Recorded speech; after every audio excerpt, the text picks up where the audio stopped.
Okay. All right, y'all. Good evening, everybody. Welcome to All Politics Are Local, America's number one political hip hop radio talk show. Y'all know if it's Friday, y'all know it's time for All Politics Are Local. Sorry, we're a little late jumping on, but y'all know when y'all dealing with technology, sometimes it don't pop like it's supposed to. But good evening, everyone. So we've got some dynamite stuff going on tonight. Some stuff I'm really excited about that I'm looking forward to. But of course, we've got some folks coming up at 6:15, right, Zai? That's We gonna got get a loaded show. We have some students from the Youth Power Action Network. Students trying to be heard at the Newark Board of Education on a number of fronts. And some of them were involved in the drive to have students able to vote in the Newark School Board elections at 16. It's a sharp meeting of Newark students really trying to demonstrate some leadership and training. After that, we should have Dellwanna Miller, a brave queen that works with the Patterson Healing Collective.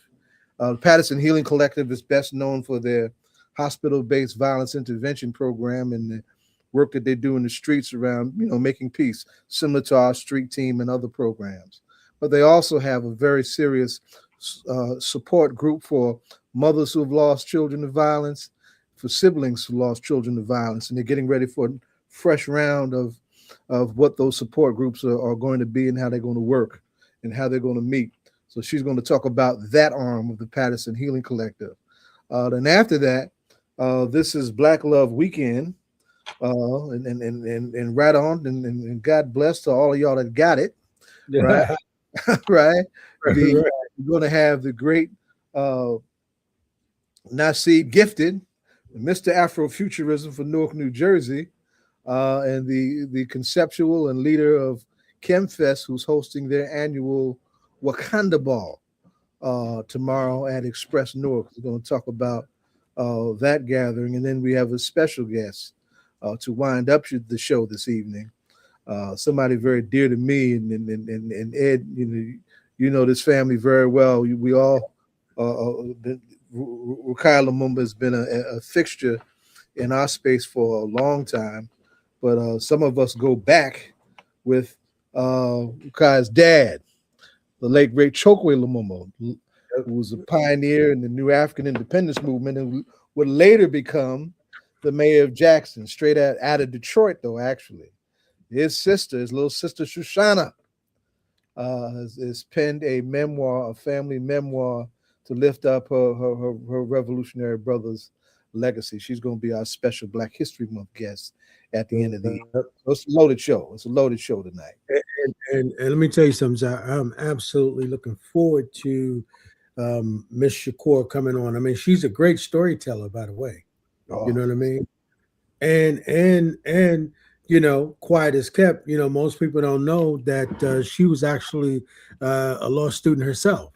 You know, and pretty smart around these places. So, looking forward to having a conversation with her about Baba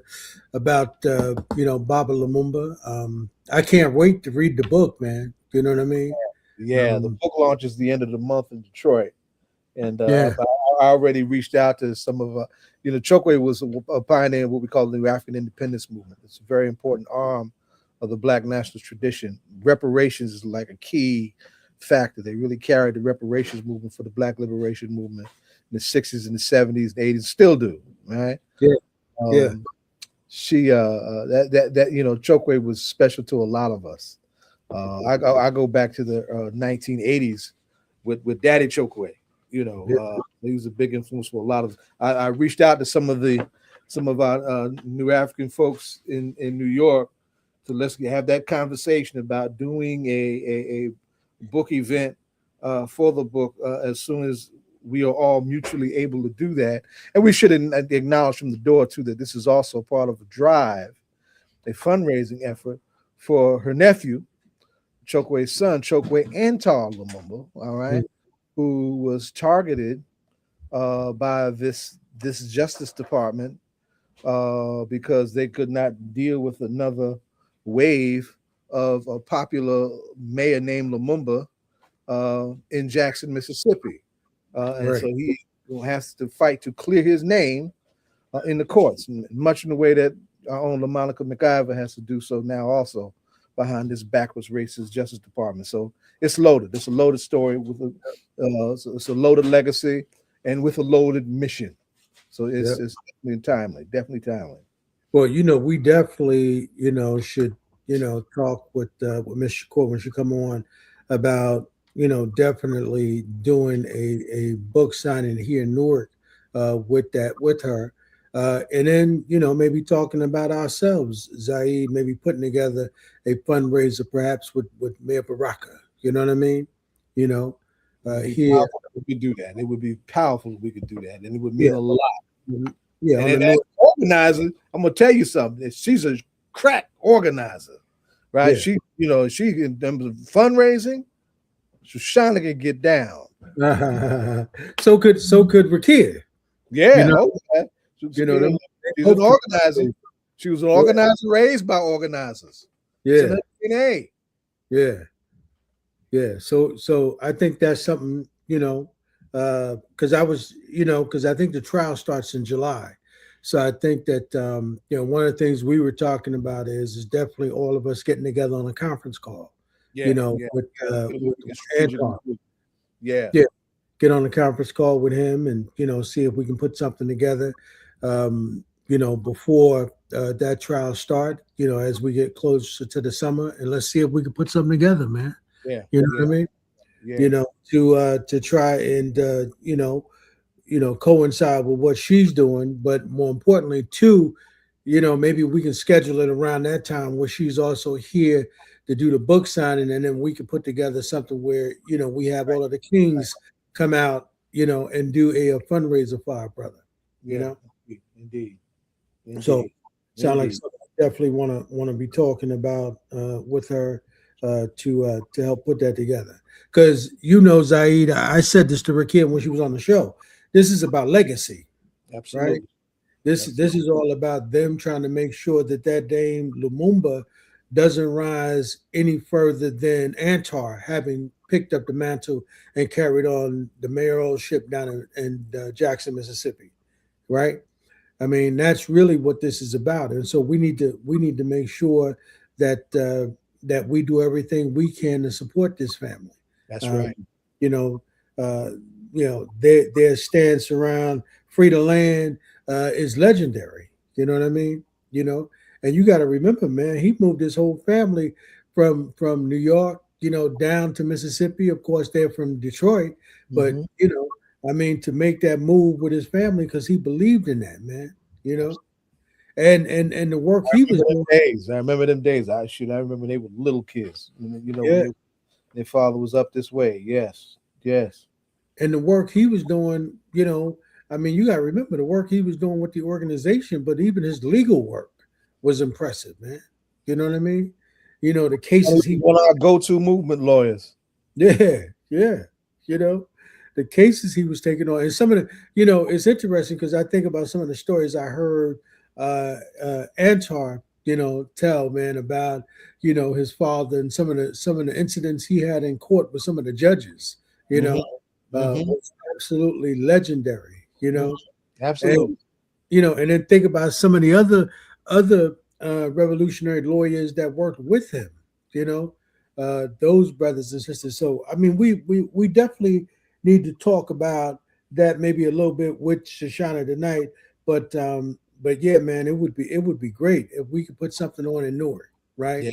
In a big, beautiful way to support our brother. Because he was he was riding with us with the National Black Convention, brother. I had to remind her of that because she couldn't figure out where she knew you from. Then I said, "No, let me tell you." Yeah. Well, Zaid, I lay in the cut, brother. You know what I'm saying? I lay in the cut, man. I try to get the work done. But yeah, so that's the conversation I'm looking forward to because without a doubt, man, Baba Lumumba is one of my heroes, like Amiri is, So I find that to be outstanding, So we've got a lot we want to talk about tonight, man, just in terms of everything going on. But what's happening in political news, man? What's going on with that? Well, several things I think we should lift up very quickly while we're waiting on our young folks to join us. We had Ana Lilia Mejia on, and her bid for the 11th congressional district was a serious catfight.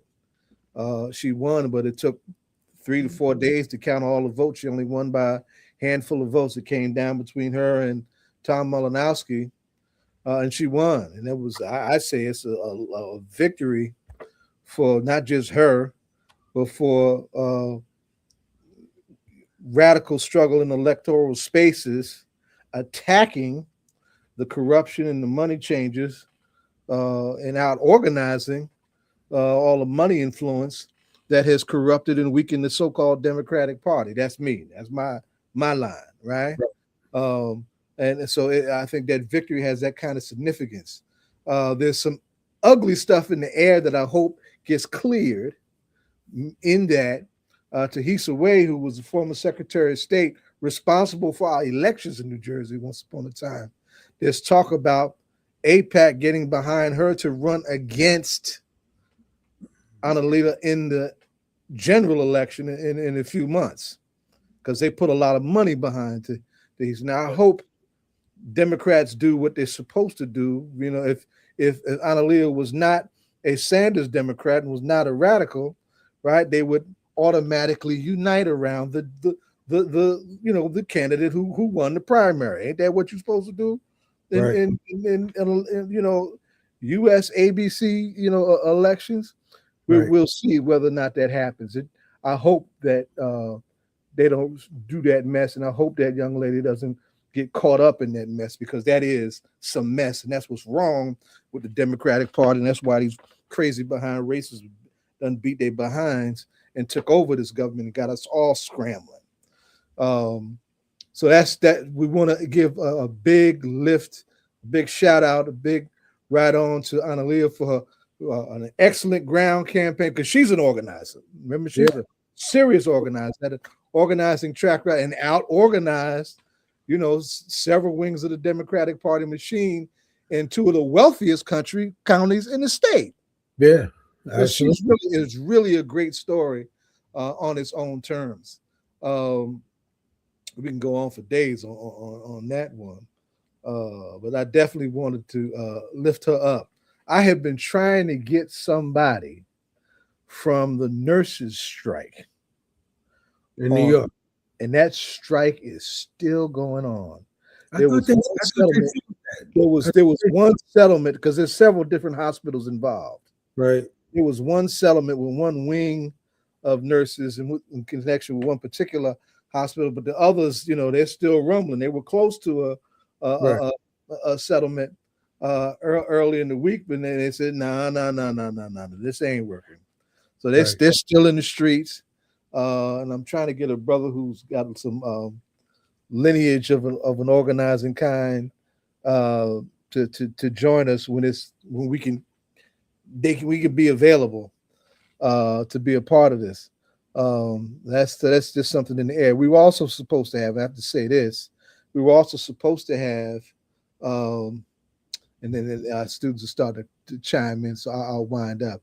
We originally were supposed to have some folks from Minneapolis, right? Including one of the Black Lives Grassroots organizers who faced arrest when they did that protest at the church. We're still trying to make that happen. So there's a lot in the air. And then there's, this whole new emphasis of trying to isolate Cuba by Trump. And, the stuff is out there. There's a lot of stuff to talk about. And this year is the centennial of Fidel and the 60th anniversary of the Black Panther Party. So I'm going to be leaning in on a whole lot of that, in coming weeks. So so let's bring in our guests from the Youth Power Action Coalition. Hey, Zaid, you see, Brother Payne asked you a question about that picture back there. That is a picture. Of course, that's Malcolm that's Malcolm at a rally he did some years ago at the Nation. I can't date that particular picture. I've been trying to date that, but this is just a good crowd picture when Malcolm was at a school. Malcolm used to work the college circuits. He used to kill them. Right. This Yeah, was his days.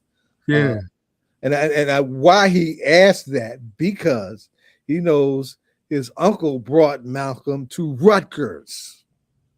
Oh, yeah. Okay. Yeah, the great Bill Payne brought Malcolm to Rutgers back in Oh, the, wow. this is, and that's a story that needs to be lifted up, as we get closer to the anniversary of Malcolm's assassination. But I don't want to talk too much. I want to give these young folks some time, because I'm hearing they're doing some incredible things. In Okay. fact, I'm hoping Jonathan on, because I got word is that this young sister Ba is one of Mr. Austin's former students. Is that correct? Sister Fox, is that correct? Yes, I was part of his debate team. So we know you know how to make some noise then, if you've been trained by Mr. Austin. That's right. Well, we want to welcome you both to All Politics Are Local. Just very quickly, how I got your attention, or how you got my attention. I saw an article in the news when y'all went to the Board of Education a few weeks ago, raising concerns about how you want certain things addressed. And it's the first that I had seen that. And then as I looked into it and I saw an affiliation with the GEM Project, Miss Ebukosia is someone I appreciate a whole lot. So I got her on the phone and said, where are these young people at? We got a mic for them. We want to hear what they got to say, and throw them some support. And so between the two of us, we made that happen. So we wanted to welcome you both, give each of you a chance to introduce yourselves as you would like to be introduced. Tell us about the Youth Power Action work, and why it's important, and just how can the community support some of the things that you're raising. And I'd like to know where the name come from. I like the name Youth Power Action Network. I like that. That's very strong. Who created that? Well, let them tell us. Granddaughter Bob, talk to us further. You started, already started with you. You might as well just formally introduce yourself as you see fit, and then we'll move over to Casey. Hello, my name is Fatima Taba. I started off as a fellow with the GEM Project. And then I joined like the Youth Power Action steering committee and like just the platform as a whole like afterwards. I came in like a little bit afterwards, like uh during the not during the addendum stage, like post uh focus group stage, like where addition okay, let me start off like how the this whole thing started. It first Yeah. started off with like focus groups. Like I wasn't here for this stage, but like youth a part of the GEM project conducted focus groups where like they had like students come in and they asked them like a couple of things about like their school climate, mental health experience, Hey, safety. hold on for a second, Bob. Can you bring your camera down? Because we can only see the top of your head. Okay. Okay, sorry. All right. They asked them a couple of things about school climate, mental health, safety, student voices, and conditions in the school. Like this was all collected by young people. They analyzed it and then like published white papers outlining the findings and recommendations they found within like the focus groups that was conducted. And then afterwards, I joined and we used what we found within these white papers, and we created KPIs, key performance indicators, and like we used those findings to create those KPIs, and with that we were able to create the addendums. And The addendums and what is KPIs? What is that? KPI is key perform it's a key performance indicator. So Indicator. Okay. yeah. So we used like the information to create the KPIs, and with the KPIs we were able to like condense it like specific to mental health and also like school infrastructure. Uh well like and this was all youth centered. Like it was the youth who conducted these focus groups. It was the youth who who like wrote the white papers, who created the KPIs, and then also who later created these addendums. And it was you from like prior gen project. So it's like I came in, like I said prior, like I came in during the addendum, during the KPI stage, and then it was a whole summer long thing where we like read through these KPIs, we analyzed it, we even talked to the different youth that was in the organization to like also input like our personal experiences within this, and then we created the KPIs. Would you like me to like, go on like what is youth power action, or like pass it on to Casey? Yeah, catch your breath. Catch your breath. Let Casey come in and we'll build on what you gave us so far. Okay. Y'all can relax. You got a few minutes. Relax. You home. This is a safe space for you, okay? That's right. That's right.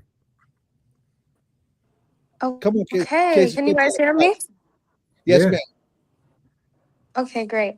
Hi, my name is Casey Charrington. I'm a senior at Middle Legacy Charter High School. I found out about Youth Power Action actually through going to one of their events about sometime around last year, and they were basically just working on the Vote 16 movement, which is basically a movement that was created after the law was passed that now 16 and 17-year-olds could vote in the school board elections. Um, And ever since then, for me, it's been history. I've always been like really involved in civic engagement, always been fascinated with, youth empowerment and things like that. So I signed up to be a part of the Youth Power Action Steering Committee, and here I am. We are, I feel like this space is really beneficial because, like, of course, we have like adults, who give us the space to, have this coalition, but genuinely it's like it's for the students and it's by the students, it's for the youth by youth, for like things that we want that can benefit us. We do have like two main goals here, which is basically just we try to get the most youth turnout for youth engagement, and also just passing our policy addendums, which will help better the mental health state in schools and throughout our community and the school board. I want to I want to really spend a good minute on your concern about mental health support, but also want to give the audience a picture of just how broad your membership and support is. There are quite a few that you got a decent number of young people in the Youth Action Project. How many students are involved with your set now? And either one of you can answer. Y'all could, just share the mic. It's all right. You're both muted. I'm not actually sure of an exact number. I do know like the like youth power action started off like with the gem project, and there was like a lot of youth like the gem project has been going on for a really long time, so like there was a lot of youth that was like that's a part of gem project that's also part of youth power action. But like youth power action also have like a lot of like co-affiliates where and like there's a good amount of people on the platform. I'm not really sure of an exact number though. Name some of the other schools that are involved in terms of your makeup. Some of the students that are involved with you. What other schools are they coming from? I can tackle a few. I know we have students from American history. We have kids who go to Science Park, as you know. We have kids who go to Payne Tech that have been at our events. We have my school, Great Oaks Legacy, which is we do have people like staff at my school who are of partner affiliates with the GEM Project and Youth Power Action. We do have other surrounding schools, like, the Newark schools and things like that. But those are just to name a few that I can think of off the top of my head. We do have kids who are not only like just like school based, but also like organization based. Like we have like the Democratic Party of Students. We have members of that. We have people who are Democratic in Party of college. Students. The Yes, Democratic there is Party of a Students. Tell us Yes, there about is a student-led Democratic Party Association. One of our steering committee members, Hyro, he is the president of that. He's not here, unfortunately, and I wouldn't want to say anything that I'm not too informed about, but it is great. They're basically just the they're a Democratic Party of high school students who advocate for democratic policy and things. Okay. Okay. Okay. Now you have some partner institutions and stakeholders that support you also. You want to shout some of them out? Shout out Great Oaks Legacy Charter High School because that's where I go, and that's how I found out about the event. They advocated for they actually made it a school trip incentive where like if we go to this youth power action event, we get that free day out of school to, you know, kind of get involved and learn about voting and voter registration, how to canvass and things like that. Shout out to Science Park because a lot of our participants usually come from Science Park High School, and a lot of our steering committee members go to Science Park High School. So shout out to Science Park. I don't know if Fatimata also wants to shout out anyone else. And I'm talking about your allies and your steering committee. Oh So yeah. your steering committee. Yeah, just to build off of that, we do have like youth from like all across Newark Public Schools who are part of Youth Power Action. Also, it's not just Newark Public Schools, charter schools, the Essex County schools. We're also partners with like OYN, Complex Vision, Bard. We do have like a couple of partners. Okay. Okay. You know, I'm curious. I'm curious of two things. One is you know, how come this is the first time we're hearing about you all, right? So I'd like to know how long has Youth Power Action Network uh, been organized, and then how long has the Democratic Party of Students been organized? Because it seemed like to me you all should be partners with us. So I'm curious to know how long have you guys been around? I mean, we've been around for a minute. Y'all must have not been tapped in, but we've When you like say a minute, when you ain't but a minute old, so how you been around? I mean, I guess we've like the GEM project and also Youth Power Action have been doing this for a long time. I've been going to board meetings since August.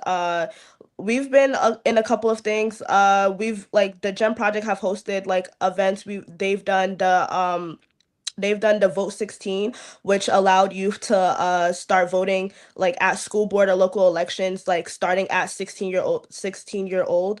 That we've been doing a couple of things that we've hosted school like events where it's like youth were able to talk to school board members and to like to interact with them, like not like school board members are also like school board member candidates, like people who wanted to like become a school board member. Like we've done forums where like youth can like directly ask them questions, and then like we can hear from candidate members directly so we can even know who we want to vote for. So we've been doing a couple of things. So, You guys can follow up and check in with us like by following the platform, by following Youth Power Action on Instagram, following the GEM Project on Instagram, and also our affiliates OYN and Complex Vision. Also, we have a platform on Mighty called the Youth Power Action where like youth can join. It's basically a platform where like youth can come together, post things like scholarships, different events they're hosting, opportunities. It's basically like an Instagram but like for youth empowerment, if that makes sense. and when you say y'all been around for a minute, how many years? But the GEM project has been around since 2006. It was founded by Amanda Ebacosia, and Youth Power She's Action did a watching. live launch Look just in the last chat. year. She's here. She's watching. Oh yeah, she founded it in 2006, and the Youth Power Action did a live launch early this year, like 2025. So your Youth Power Action was started in 225 and 25. And the Gym Project was started in 2006. Right? Yeah. Yeah. That's right. Yeah. So absolutely love what you all, you know, are bringing forward. I mean, obviously this is our dream, to see young people who are politically engaged and making major political decisions. Have you guys endorsed anybody, you know, since you guys been around since 2006? Have you guys endorsed any candidates?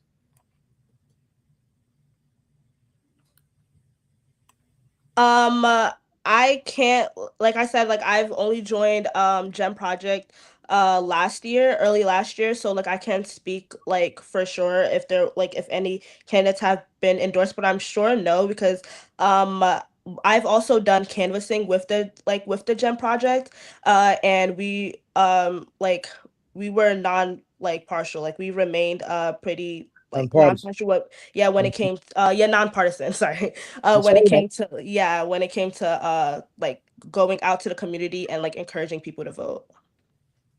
And Yeah, talk, I would just like, can I build on that? yeah, Sure. go ahead. Mhm. Yeah, I just want to build on what Fatimata says.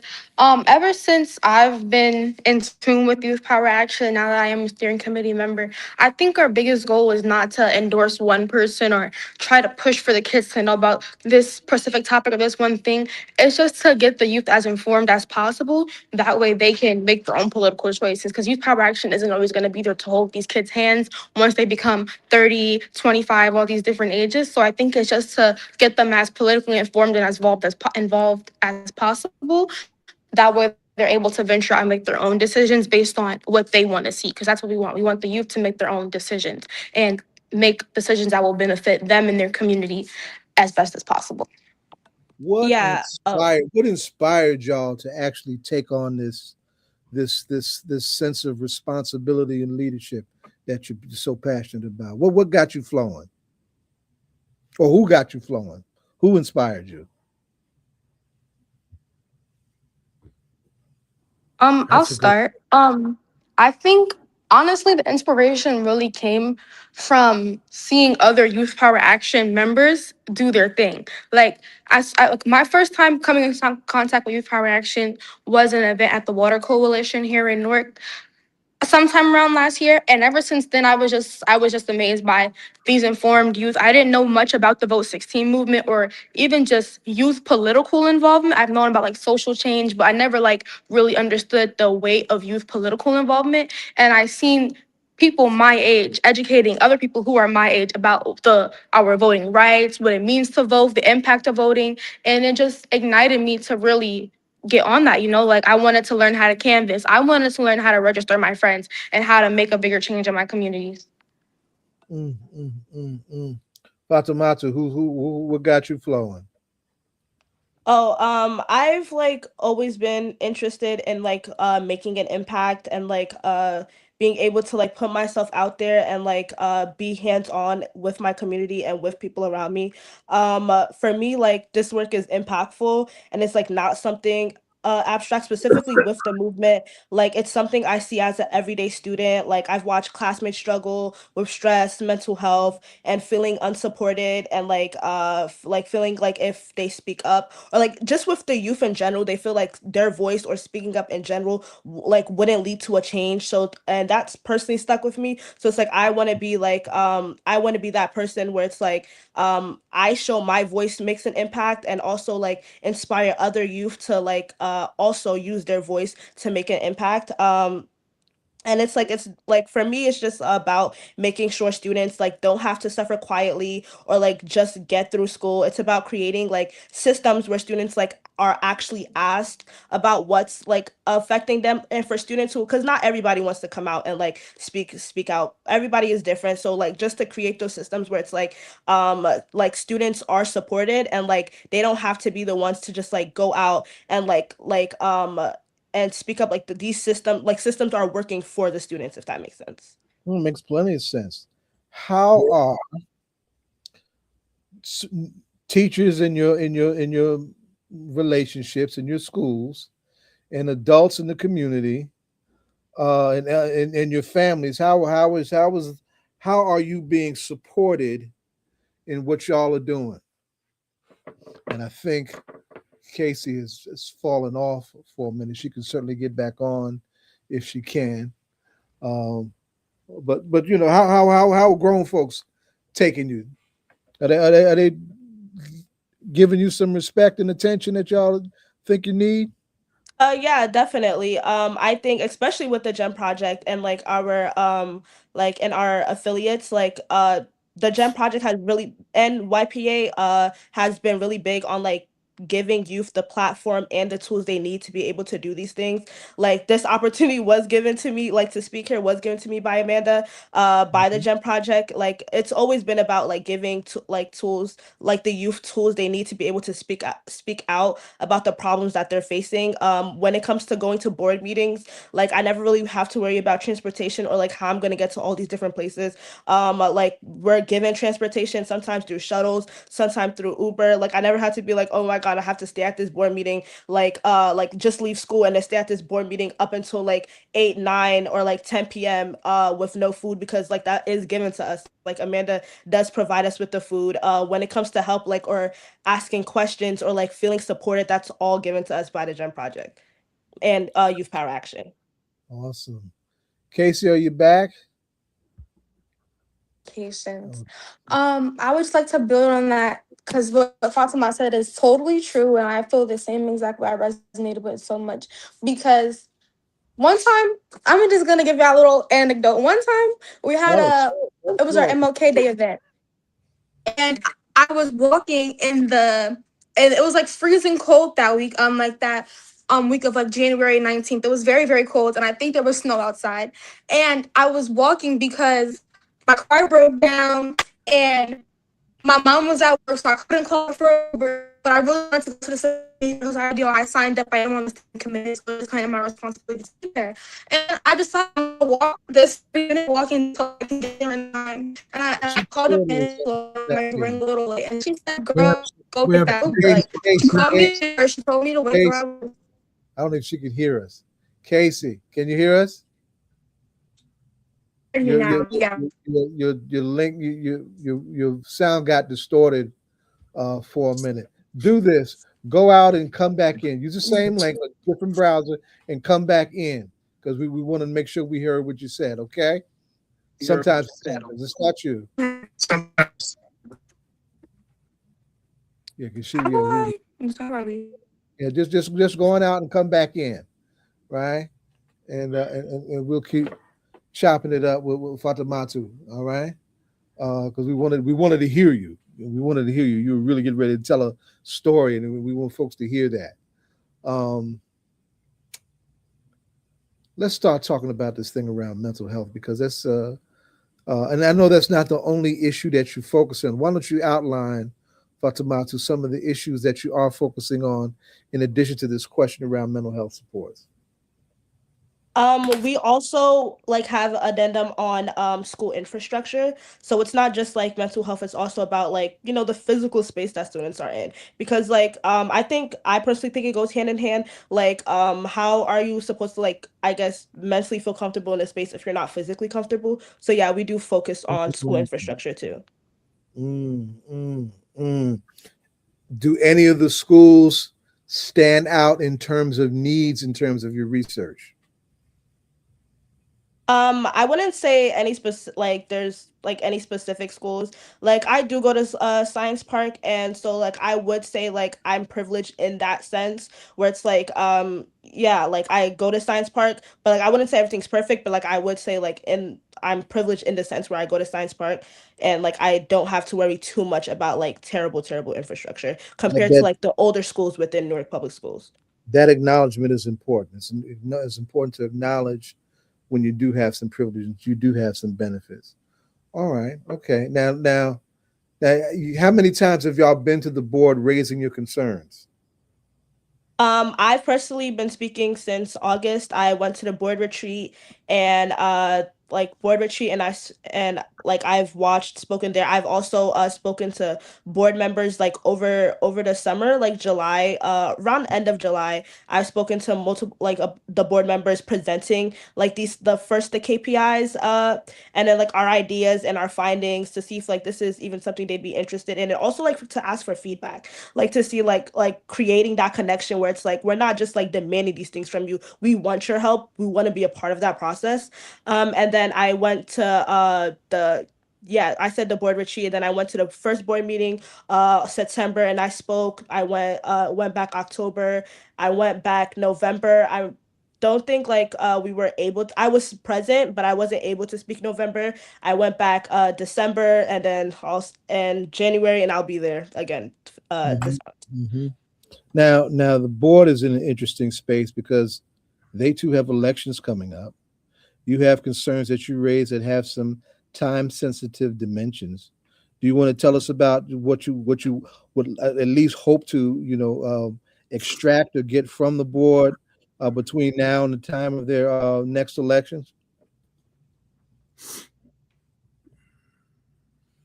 I'd say like we definitely want these addendums to get pushed and passed. We want like we want to see we want to see like these changes happening. We want to see their commitment to these addendums. And also when it comes to like the board meetings, we are planning a couple of things. I plan on doing like.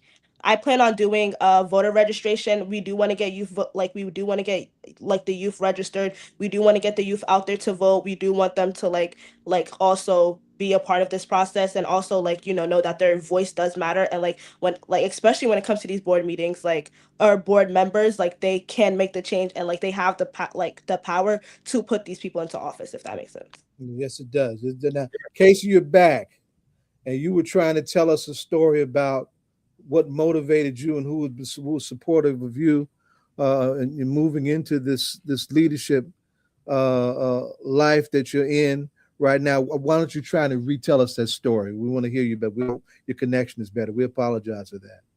No, it's fine. Thank you for the space to retell my story. Yeah, so basically one time, and it was MLK Day, and we had our MLK Day event, and my car broke down, and my mom was at work, so she wasn't answering the phone to get me an Uber. And I called Amanda to let her know I'm gonna walk, but I'm running late, but I was walking, and I would be there as soon as I can. And she literally made me stop walking, and she called me an Uber immediately and was able to get me to the event. She made sure I got home, and we went to the school board meeting. I was my very first school board meeting, and I watched all of my peers speak, including Fatimata, and it was so inspirational. And not only was Amanda and Jenny and Percredi, who are the adults behind us in the Youth Power Action Coalition, but my peers, Fatimata and some of our other peers on the Youth Power Action Steering Committee, they were encouraging me to speak, telling me about their experiences, because they've been going to these school board meetings since August. And so I would just say, the Youth Power Action community as a whole, the adults and as well as our fellow youth, they really do try to encourage and make sure you're okay. We all got in an Uber together as kids, and we all went home together.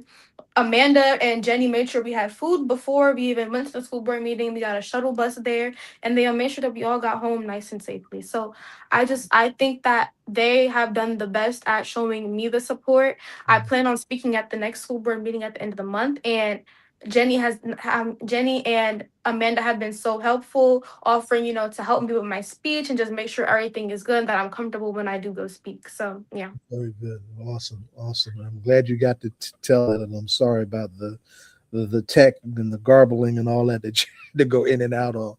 Those are great stories. Tell us about your MLK event, and I'm saying that I represent the last generation of our community to actually have living memories of Dr. King, and so his ancestry has been vibrating with me a lot, and with some young people that I work with, I'm trying to convey the magnitude of his legacy for us, and it's very timely for us to be appreciating Dr. King, given what we're facing in this country now. Tell us about your MLK event that you just mentioned. So the MLK Day event was basically just an event to, open up, I guess, the youth to what's been going on, voter registration, canvassing, phone banking, all those things, because the year had just started. So it was just a way to open up, just kick off the year with what our mission is and things like that. It was a couple hours long, and basically we had youth come in, we provided food, and then we went into segments of phone banking, registering, committing to registering. We did a lot of icebreakers and things like that. I will let Fatimata talk a little bit more about it, because like I did mention, I did run a little late because of walking for a minute. So I'll let Fatimata tell you a little bit more. Okay, so yeah, I'd like to say the MLK event was an event catered to getting the youth together, and also getting all of this information out there and what we're doing. But I do think it was very it was very good to his legacy, if that makes sense. Like it also connected to his legacy because like when people think about his movement, like they often think about the big moments like the marches and like the speeches, but at its core, like his work was really about making systems more fair and more humane and more accountable to the people they serve. So like that's what this work is about too. And he was also really young when he was doing it. So it's like I do think like the Wow. MLK event and his legacy was like it was very significant and very important for like to youth like in general. And like he also talked about like the idea of like justice isn't just about like laws existing, like it's about like whether those laws actually improve people's daily lives. And for students, that's exactly what these addendums like are trying to do. Like it takes some big ideas like equity and dignity and voice and turns them into real structure, and how it affects the daily student experience at Newark Public Schools, like in general. I'm going to give y'all some resources that you may have been introduced to already or may not have. Right. The first is that I have a friend and comrade who's a little older than I am. Right, meaning that he don't know nothing about hip hop. Okay, that's how old he is. Right? But when he was your age, he began to do some things in this town as a student organizer coming out of Arts High School, and he's now considered a legend in social justice. And his name is Lawrence Ham. I want to set up something where y'all can interview him and have an intergenerational conversation with a legendary student organizer who became a leader in struggle in a very real way for a long, long time. Second, the question of voting and voting rights and voter mobilization is hugely important right now. And there's a sister who's I'm trying to get on this show. Her name is Barbara Arnwine, and she runs a project called Transformative Justice. And they get young folks like y'all and do voter education and mobilization all over the country. And they came into New Jersey a little while ago. They have these big buses, and they really have a real coterie of some very good organizers. And that too is a very intergenerational kind of thing. And then, there was the injection of young people into the civil rights movement came two ways. It came with an organization called SNCC, the Student Nonviolent Coordinating Committee, right? And they started the sit-in movement in Greensboro, North Carolina in 1960. There's a website called the SNCC Digital Gateway. It's an online platform where you can learn something about the students that were important to the civil rights movement.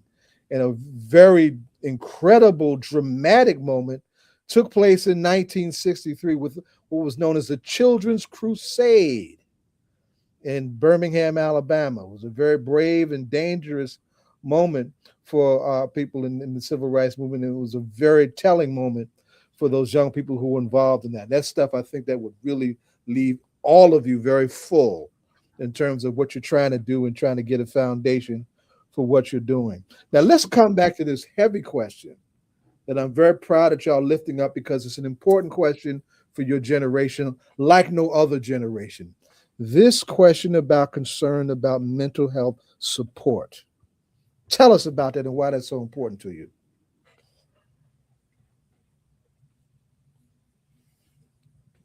You gotta unmute. And while you're unmuting and gathering your thoughts, the impact of the COVID pandemic did a lot on the mental health of the world in general, but it seemed to have a very serious impact on young people in this country. And I'm glad that you're speaking up about it. So I just wanted to layer the question as I asked you that. Tell us about why this whole question around mental health support is so important and so needed for students in schools right now. I can answer the question from my perspective, and then I'll pass it to Fatima when I'm done. But I think, as you mentioned, the pandemic really did affect the mental health of the youth tremendously, and I think that is because during that time when we were all locked inside, I think some of us kids forgot how to be kids. because we didn't have that freedom to go outside and play. Like, people like put down the phones and just go outside. My grandma always talks about how when she was little, there was no phones. All they did was go play outside and make dirt pies and stuff. But a lot of that was taken away from us because we were all locked inside. And I don't think that hasn't happened in a really long time, especially in America where everyone's just locked inside and can't really do anything. So I think a lot of us kids forgot how to be kids. And then when we came back, we were thrown into a setting that was much older than when we left. I went from being a sixth grader in middle school to being an eighth grader on my way to high school, applying to high schools. So I kind of missed that transitional time period for me to learn how to be a kid and have the correct transition that I think kids do need and should have to navigate what it means to come of age and have that, like, what does it mean for me to be older? And I think that not only for the students, but I think it negatively impacted the education system and teachers because a lot of our teachers went out of a job during that time. A lot of teachers quit their jobs because people have to stock up on all these groceries and supplies and Uber Eats now and all these things. And teacher salaries, quite frankly, sometimes don't really make the cut for that. I know I have a lot of teachers who work two jobs and things like that. So during the pandemic, a lot of people were out of a job or just did not want to work anymore in the education system. And I think we lost a lot of those qualified adults or those adults who really had the care that they once had. I think a lot of teachers lost their passion during the pandemic and they were just doing it to keep the check coming. So, pardon me? Wow. No, I'm No. We're just impressed with the way you're telling the story. Yeah. Okay. So I'm sorry. You're Okay. dropping So yeah, jewels, I think that a lot of a lot of adults and especially teachers, because teaching has always been a job where it requires passion and dedication to the students and to their craft. I think like you can't just be a teacher being overworked and underpaid and not have that passion. It won't work out for you. So I think during the pandemic, a lot of teachers were under supported, especially when they're trying to also just navigate this online classroom situation that they never had to know how to do before. So I think that but now when everyone's coming back, teachers have lost their spark. And I don't think that the teacher-esque, I guess, now is way different than it was back in the day. And I'm saying back in the day when I was born in 2008, but just like in history, like I don't think the teachers now are the teachers that there once was. And I think that when you have children who are undermotivated and they're confused and navigating all these things alone and they're in this space for 8 hours a day and told to just do ABC 1, 2, 3 all day and there's no time for how are you feeling or do you know how to handle your emotions, because I know you probably didn't get that development time during quarantine. And then you have the teacher in the room who's just like, I don't really care anymore, I'm just here to make some money because there's too much work, I have to reset and like remember how to now teach back in a classroom after being online for so long. I think there's going to be a clash in those places and no one ever teaches you about those clashes. No one ever teaches you how to there's no guidebook for navigating child emotions or being a child trying to navigate emotions or being a child trying to navigate hardships, being a child where you're in the same place for at least 8 hours a day and there's no one saying, hey, how are you doing, are you okay? It's just do math homework. And I don't understand how we expect these kids to be in somewhere for 8 hours a day and then go home and do even more work and then still have time to be children. Our most developmental years, our most oppressional years were taken away from us. And I think that the world has not fully grasped what that means for the new generation of youth. It's very different than when one of our hosts here have grown up because they had those times were not taken away from you due to a pandemic that no one was expecting or could control. Because when I remember when I was in sixth grade, they told us we would be gone for 2 weeks. And then it turned into 2 years. And that is 2 years is a really long time for children to just be sitting in the house. So I think that we need to dedicate our time and our care to giving the youth the space to be youth. Even though we may be growing up and I think everyone just genuinely just expects us to be older, but a lot of us are just still those sixth graders who were told it's 2 weeks, even though it's been years after that. Wow. I really appreciate that. Fatima, to jump on in. Yeah, What I agree with Casey. I do think like the pandemic has had like a huge impact on everyone, especially children. I do think like everyone, like mental health is important, like not just for kids, it's also like important for everyone. And like teachers aren't like trained in mental health. So it's like coming out of the pandemic, I know like the pandemic affected me personally in the sense where like I didn't know like I had no social skills. Like it took like being locked in a house for like 2 years took away so much from so many people. Like coming out, I lacked social skills. It took me like joining debates or like and other like programs like to like gain that back in a sense, but like I'm still feeling the effects from the pandemic. But at the same time, like what Casey was saying, like teachers aren't like really trained in mental health or or dealing with like they're not mental health professionals. So like having to deal with students who like had this like huge event like happen to them, and then like also like navigating like their own mental health, like it would be hard. And like I was saying, like mental health is like support is like huge for students. It's not just gonna like impact the students. Increasing mental health support like impacts everyone. Like it will be a domino effect. If you're like helping out, like we're students, we're asking you to help us and give us the support we need for our mental health, but we're not, it's not just for us. Like it affects everyone. So like I'd say like it's not just about like classes or tests. It's like about like students showing up every day while like carrying everything like in your life, like stress, anxiety, family struggles, like trauma, and all of it like comes with us when we show up in school. Like it doesn't just disappear like when the school bell rings. Like having real accessible sport support means students don't have to like suffer quietly. It means someone is actually checking in on them, noticing when things are hard, like helping like before it gets to like this huge mental health crisis. It's like the difference between like I said at the last meeting, it's like surviving school and being like and actually being able to thrive in a school environment. And like the mental health addendum support is like something like we created as youth, that and we're telling you it's something that would start and begin to help us. Let me just say something to you both as we wind up. First, I want to say on behalf of all of us how terribly proud I am of all that you're doing, right? And I want to lift up your white papers, the work that you put in. What should have happened in this country is that there should have been a national conversation and a national study done on the impact of this pandemic on the country in general and on the various segments on the country, and particularly on our young people. That should have happened. And on behalf of the elders in our community, I want to apologize to you that that didn't happen.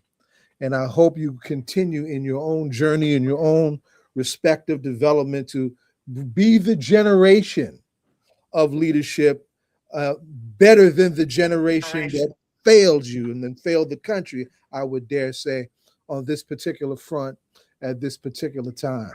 That was really loaded, and I really appreciate it. And I'm a girl dad that had a girl that had a daughter who struggled in her own way, and is with that impact on her mental health. Being fully transparent, right? None of us are immune to these kind of things, and it wasn't just young folks having mental health issues either, right?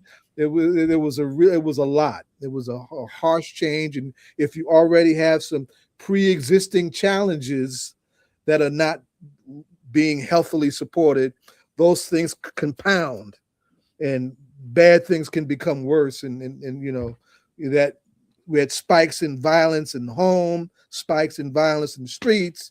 You know, all of that stuff was a part of what happened during that very challenging and very unique time. So I just wanted to appreciate you. Now we just had another famous leader who once upon a time won 3 or 4 elections as a grown person, and it was the top vote getter in all of her elections. This is former councilwoman of Orange, New Jersey, Donna K. Williams, and she might look like an old head because she's old. No. She's a hip hop. Hello, how are you? How are you ladies doing? Donna, say something to the kids and ask them. I'm saying, how are you doing? I'm good. I came in as you were filibustering the talk show. Have you ever heard of the Congressional Black Caucus Foundation. So yeah, both of you look up is CB, like Congressional Black Caucus Foundation. So CBCF Foundation, and look those up. They just put their scholarships out for different programs, and if you have, well, your future is before you, so you have your future. So look into their scholarships and fellowships, because it gives you opportunity to work on the Hill, and meaning DC. So look them up and look up the requirements, and I'm sure they have a lot available that you will find it very interesting. And a lot of times the different schools go down to DC. So look it up, and I'm sure you'll find it interesting. And please come back. And don't wait for us to call you. Give us a call and let us know if there's more that you would like to talk about. Did we get to ask the question? Go ahead and ask him, Donna. Lots of time. You're right on time. So this is a hip hop political show. When you're doing the work in school or in your community or wherever you may be doing, I know community service is a part of work that you have to do. Is there a hip hop group or individual that you listen to that keeps you inspired?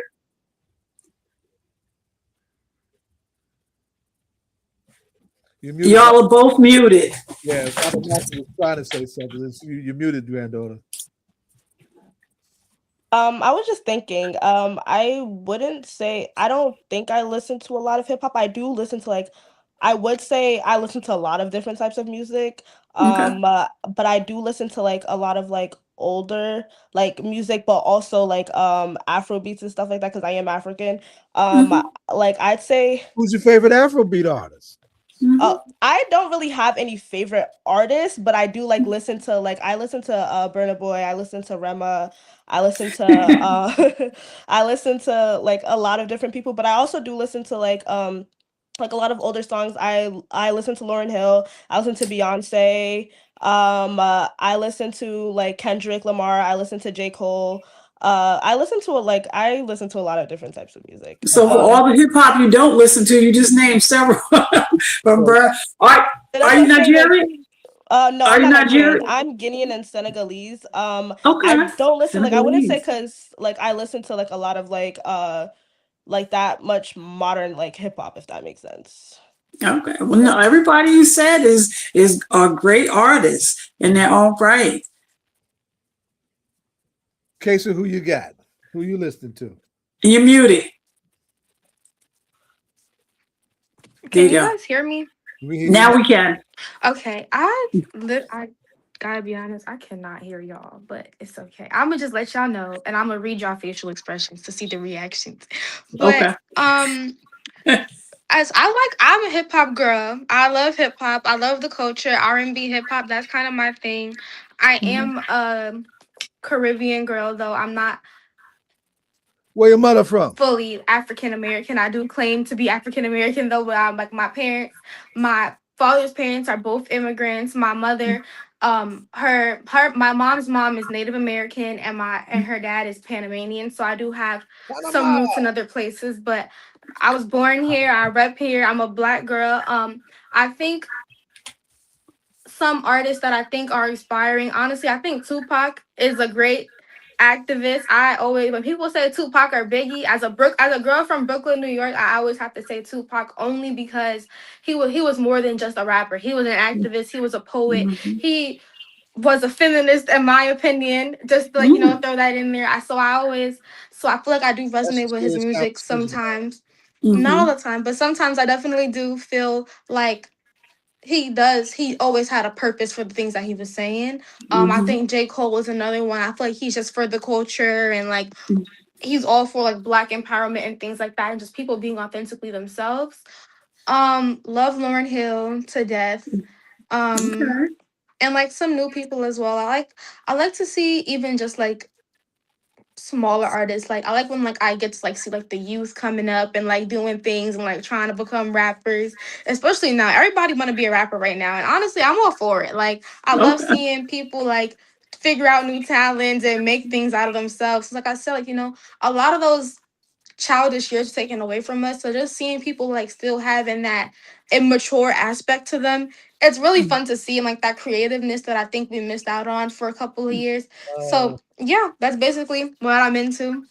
Okay, well, thank you. Y'all both had great artists, so thank you. And like I said, don't be a stranger, but please take the time and look up CBCF Inc.org and just see, you know, if the scholarships they're offering is something that you're interested in. So I think it'll be something that you'll find very enlightening and enjoyable. Okay. I opened up a conversation on your webpage, and I put the webpage in the chat, and everything that I shared with you, I'm going to share with you on your webpage. So look for that on your webpage contact list, and I'll include what Ms. Donna just added as well with the Congressional Black Caucus Foundation. She used to take us on trips down there, and it's quite a good trip. So that's look forward to. Guys, it's been great. Thank you. Yes. Right. Thank you so much for inviting us here. To go to our page on YouTube. All Politics, the letter R, local on YouTube, this date, this time, and they can check you out. Okay. And reshare it. Yeah. Thank you so much for having us on here. It's been a great time. I'd also like to say a couple of things, like for people out there who wants to support us, I'd say like to join Youth Power Action, to host like canvassing. There's a bunch of canvassing opportunities for for youth to go out there and and get people registered to vote. Like to also join phone baking. I'd also like youth. There's if you join the Youth Power Action platform, it's open to all youth. I think from 14 or 16 up until 24 can join the platform, where there's a bunch of opportunities for like scholarships and different like job opportunities. There's so much on the platform. Put that up in the chat. Yes, you did. Yes. There's so much things like on the platform. There's also opportunity to host a voter drive at your schools. And then I also tell everyone who's watching this and who can to come to the board meeting February 26th and to support the March 28th Youth Summit. Okay. All right. But thank you so much for having us on here. Thank you. Well, thank you for showing up. Yes. Keep doing what you're doing. The support is here. They were great. That was awesome. And now we are going to transition, and somebody's got to bring him in, whoever's on the controls, right? Naseed Gifted. Bring in our great master of Afrofuturism himself, the great Naseed Gifted. Bring him in. Where he at? Somebody's back there. He said he's back there. I don't know who's controlling the controls to take It's time for the Wakanda Ball again. Yes, exactly right. It's time for Wakanda. Mm-hmm. And if somebody would just bring him in, we'd be okay. Let's see. While we're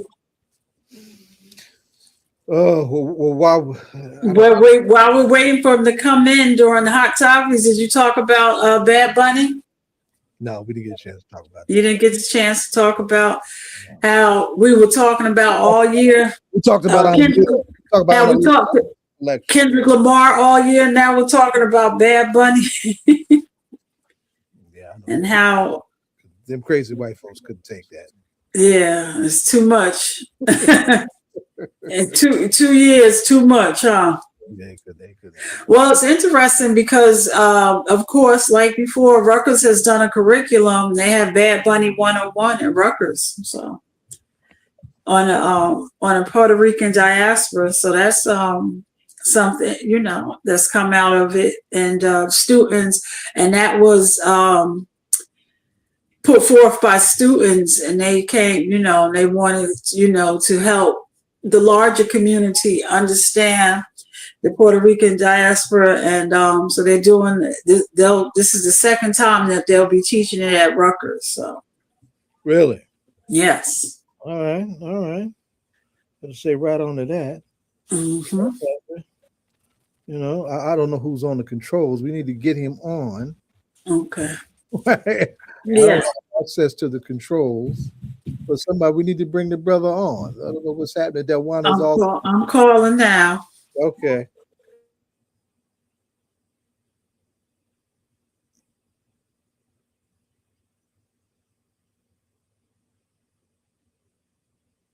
While that's happening, I want to acknowledge that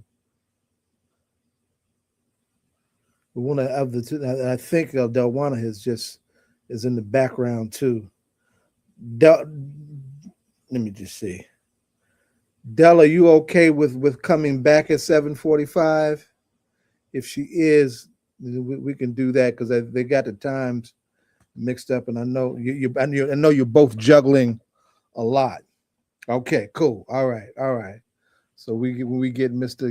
Naseed in, we can get that taken care of. Donna, let me ask you this. Then this, Yes. I don't be too overly personal with this. You can ask any way you see fit. What does Black Love Day, Akoma Day, Valentine's Day, Wakanda, all of those things being brought together as these folks are trying to bring it together? What does that mean to you? What comes to your mind when you think of that, when you hear that? Well, for me, it's funny because I've been listening to Urban View and they were talking about Black love, and I wanted to talk a little bit. Laree specifically was talking about what she's going to be on Black Love Day is she, and it was a real interesting conversation through a Sankofa circle.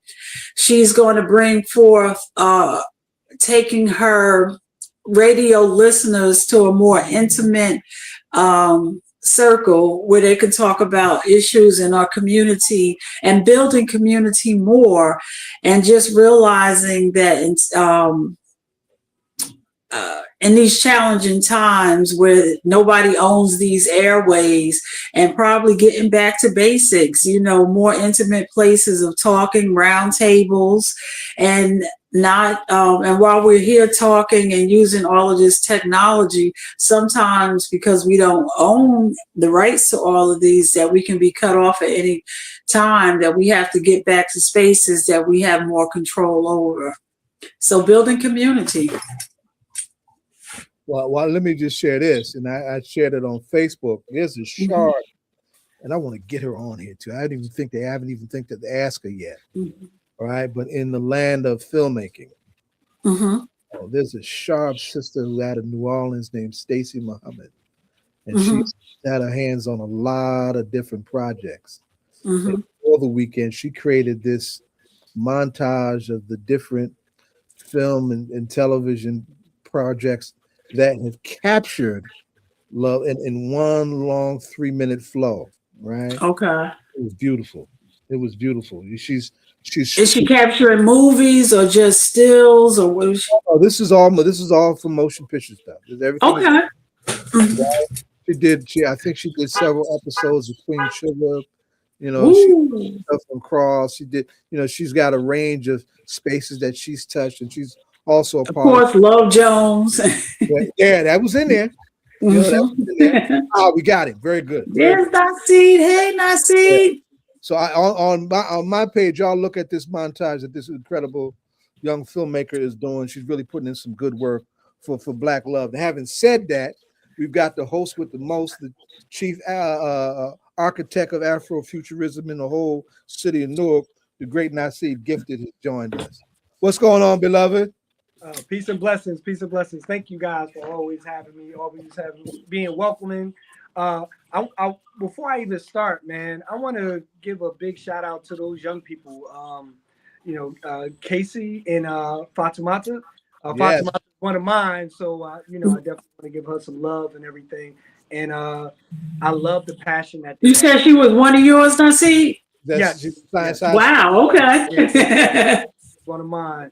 And that passion she brings to the classroom, she brings to to the environment, and she's a stand-up individual who wants to make sure that the Black voice is heard, so big shout out to her, and both of them, for being able to have the courage to stand up, to talk about the ills that's going on, with their peers and everything, but also in the system holistically. Yeah, beautiful, beautiful, beautiful. Praise the teachers, right? Yeah, no, definitely, Y'all, definitely. that's the fruit of your labor coming forward. Oh, And we're man. really looking forward to the emergence of their leadership, because we certainly hope they do better than the hell we did. I'm Oh, make yeah, yeah. Yeah, I mean, with the know-how and the energy and the resources, because it's a difference with the amount of resources that they have these days, man. I think they could definitely go far, because of the one thing that we didn't have is the reach that these young people have, and they can be able to connect worldwide. When we were doing stuff locally or nationally, I mean, and things like that, and it's in the minute, in real time and everything, where, sometimes we had newscasts and newspapers and everything that gave us the news, but, it was a delay, in which we were receiving the information. So that's something. That's definitely something. So tell us, you got this incredible ball coming up tomorrow. Yes, Tell everybody, yes. tell everybody Is this the third annual? This is actually this is the third. Yeah, this actually is the Third annual? Wow, Yes, this is time the third, flies. because I this would can have been the remember fourth you. this year, but we actually had a delay. Man, Mhm. I love my black people, but they Organizing our folks is a trip. we last minute with everything, what I'm saying. So we playing this thing out, in anticipation and everything. But you get I've been getting phone calls all day, back and forth and everything. Oh, can I get a Mhm. ticket? Can I Last get, minute stuff, yes. last minute. Mhm. And it's funny, people will get the outfits before they even get a ticket. So so, Listen. but what we're doing with the Wakanda Ball is a Black love story. We're going back to ancient times of Asar and Aset, where that is one of the first Black love stories. Just tracing through our history, where Aset traveled the world to collect the pieces. And if you don't know the story, definitely Yes. look that up. No. Take a minute. Of Asar. Take a minute and sum up the the story. so A lot of folks don't know it, and it's a great story. yes, yeah, no, it definitely is a great story, but we talk about Black love throughout time, throughout history, and we're commandeering this V-Day, and we want to be able to talk about Black love, because we want to be able to love thyself, love community, and Afrofuturism. So, we talk about, the now and then the future. Like how do we impact the future, just by being able to love ourselves, knowing ourselves, and being able to push forward, with that. I mean, and that's where the Wakanda Ball kind of comes into, where we try to make sure that you step through a portal in time where as you walking through the mythical land of Wakanda, that's it. And supporting a great cause, because this is our fundraiser to be able to fund a number of our STEAM and STEM initiatives. And I know you were talking about film. They're calling Newark now, Hollywood East, right? That's Because of right. all of the things that's happening, all of the different opportunities that's coming forth. But we also got to be very intentional about making sure that the people that live in this community that look like us are going to be able to take advantage of those opportunities that's going to be coming, and the millions and millions of dollars that's going to be flowing into this region. So I mean, that's where ChemFest comes in. That's what we're trying to do with the Wakanda Ball. We're trying to make sure that we're not consumers. We are creators and innovators within these spaces, and taking your passions within animation, gaming, and comic book creation, and be able to tap into those STEM and STEAM jobs that are available out there, and that our community don't know enough about.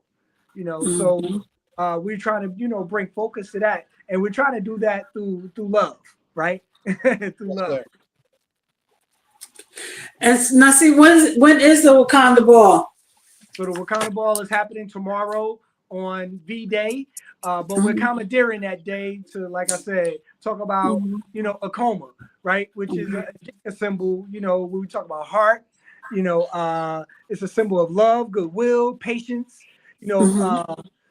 faithfulness, fondness, endurance, and consistency. So that is something that we need within the Black community and the Black and Brown community, and we want to be able to raise awareness around that, so, it's an opportunity, like I said, to go through a portal and transfer yourself into a universe where, you're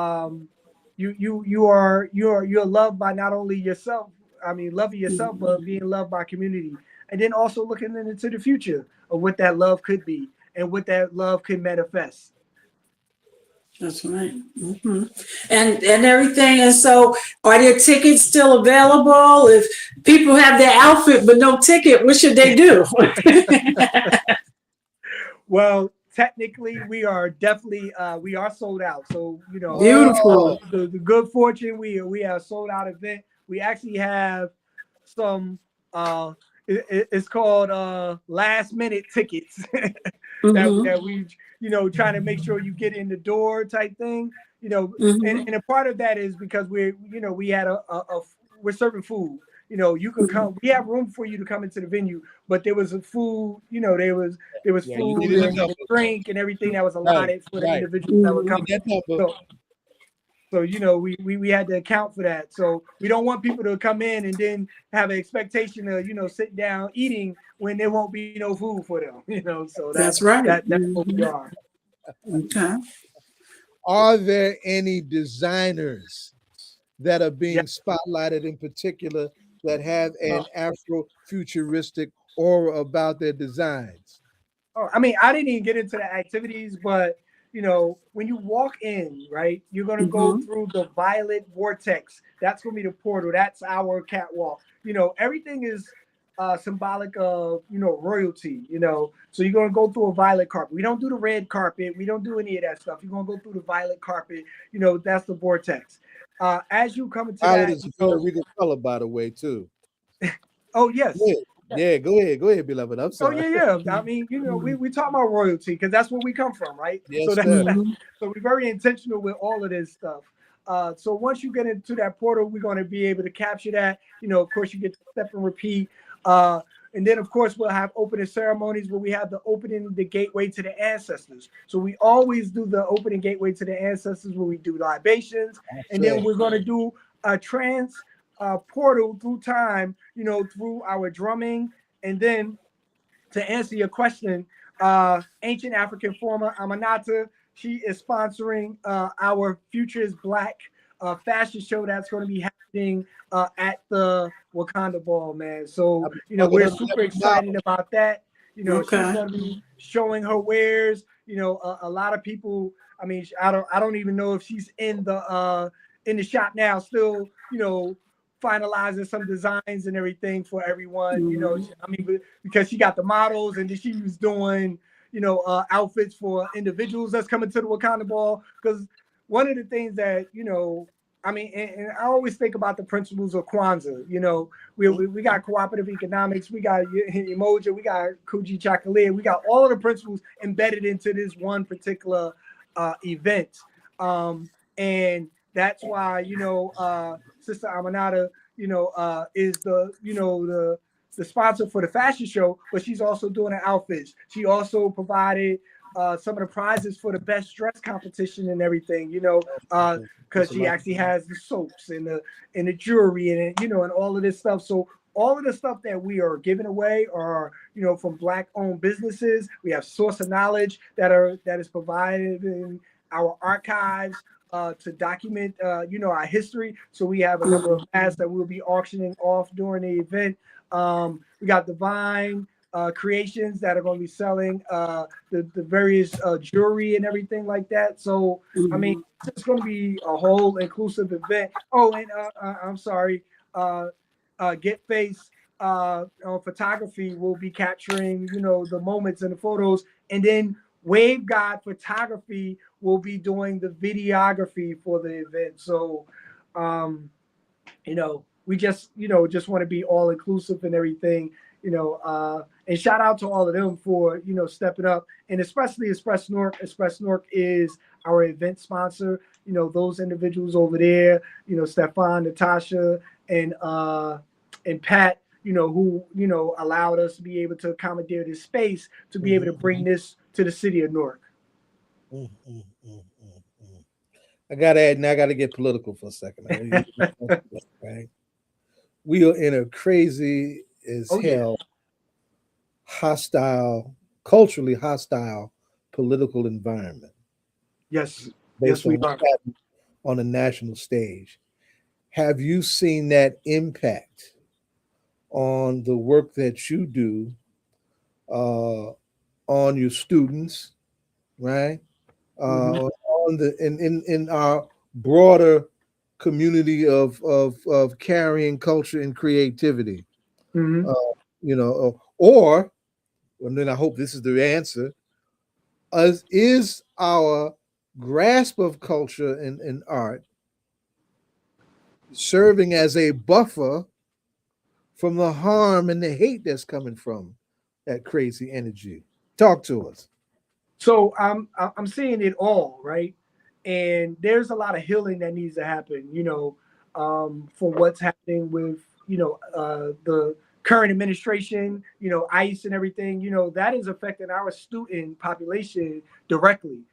I've known some of our young people who were directly affected by that, and I won't, confidentiality, I won't get into anything, beyond that. But that is definitely an impact. So now we need healing. We need love. We need to be able to, circumvent all of this stuff because, just like the phoenix, we rise from the ashes and everything. And to be able to do that, we need to be able to see a future where things are different, right? And the only way to be able to do that, we need to be able to imagine. We need to be able to put ourselves in that future sense and predict and show what that future could look like. So I'm always about backwards design, right? So we show them what that future could be, and then we backwards map and see how we get there, right? So even with the idea and planting the seed, just like they did, with our ancestors of talking of one day being free, those type of things are seeds that's planted for the generation that is current, for the next generation of creators and innovators and everything. And that's something that we definitely need to be able to do and push forward, with our young people. And I know, I am so grateful for the arts, how they are really good at putting in front of us what maybe society won't see. I can think, for so long how you would see, well before there were a lot of Black judges, you would see so many Black judges portrayed in art and movies. And I think at one time art was very purpose in doing that, and to the point that, you see it, a lot more common than it was, 10 years ago. And I know as a teacher in our area that you work with a lot of students that are Latino, and I would love to see how, or hear, even if you were able to hear the fact that they hold a whole 15 minutes that was Spanish from beginning to end, and with no subtitles, where everybody else needed subtitles, how was, what type of feeling was that? And I know I'm seeing clips of it where people, where a lot of students are crying and things like that, because to see yourself portrayed is a very big, and people take that for granted, of course, but I think it's really, really, so thank God for art, for doing things, or putting out there what we need to see. And I hope art continues to do that. I'm sure they will, but. Oh no, definitely. And I just take the analogy of, just something real simple. When you take a selfie, right? And then you show it to the audience, the first thing that they're looking for is themselves in the picture. What I'm saying? They ain't looking for nobody else. They're looking for themselves in the picture. So they always are looking to see where they are within the picture scope of everything that that they're doing. And that's why certain media, resonates with certain individuals, because they can see themselves within that, particular thing. If it's a narrative, if it's a film, if it's animation, if it's, a video game, any of those things, it resonates with them because they can relate to it and see themselves in it. And shout out to the Winter Olympics. You just had a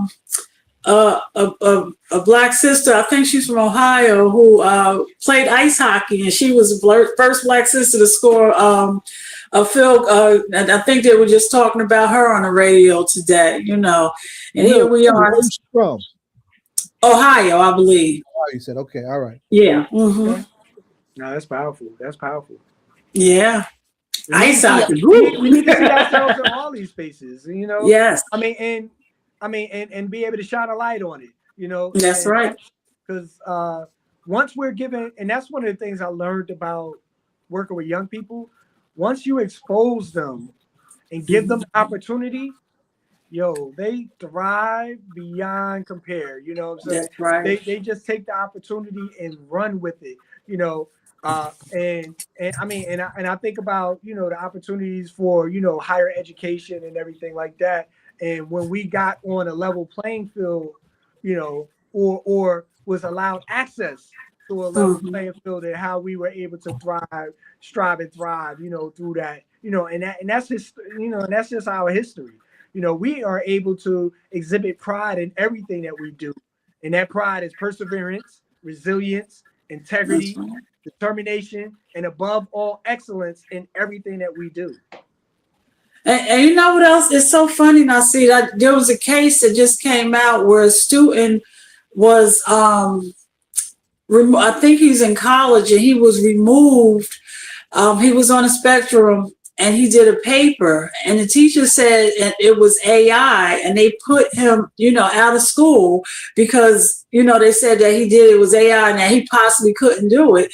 He possibly couldn't have done the paper, and his family took it to court, and he prevailed because it wasn't AI. And it's funny, and they're talking about how, how AI is kind of getting ahead of itself because it can't be creative. It can only mimic. It cannot be creative.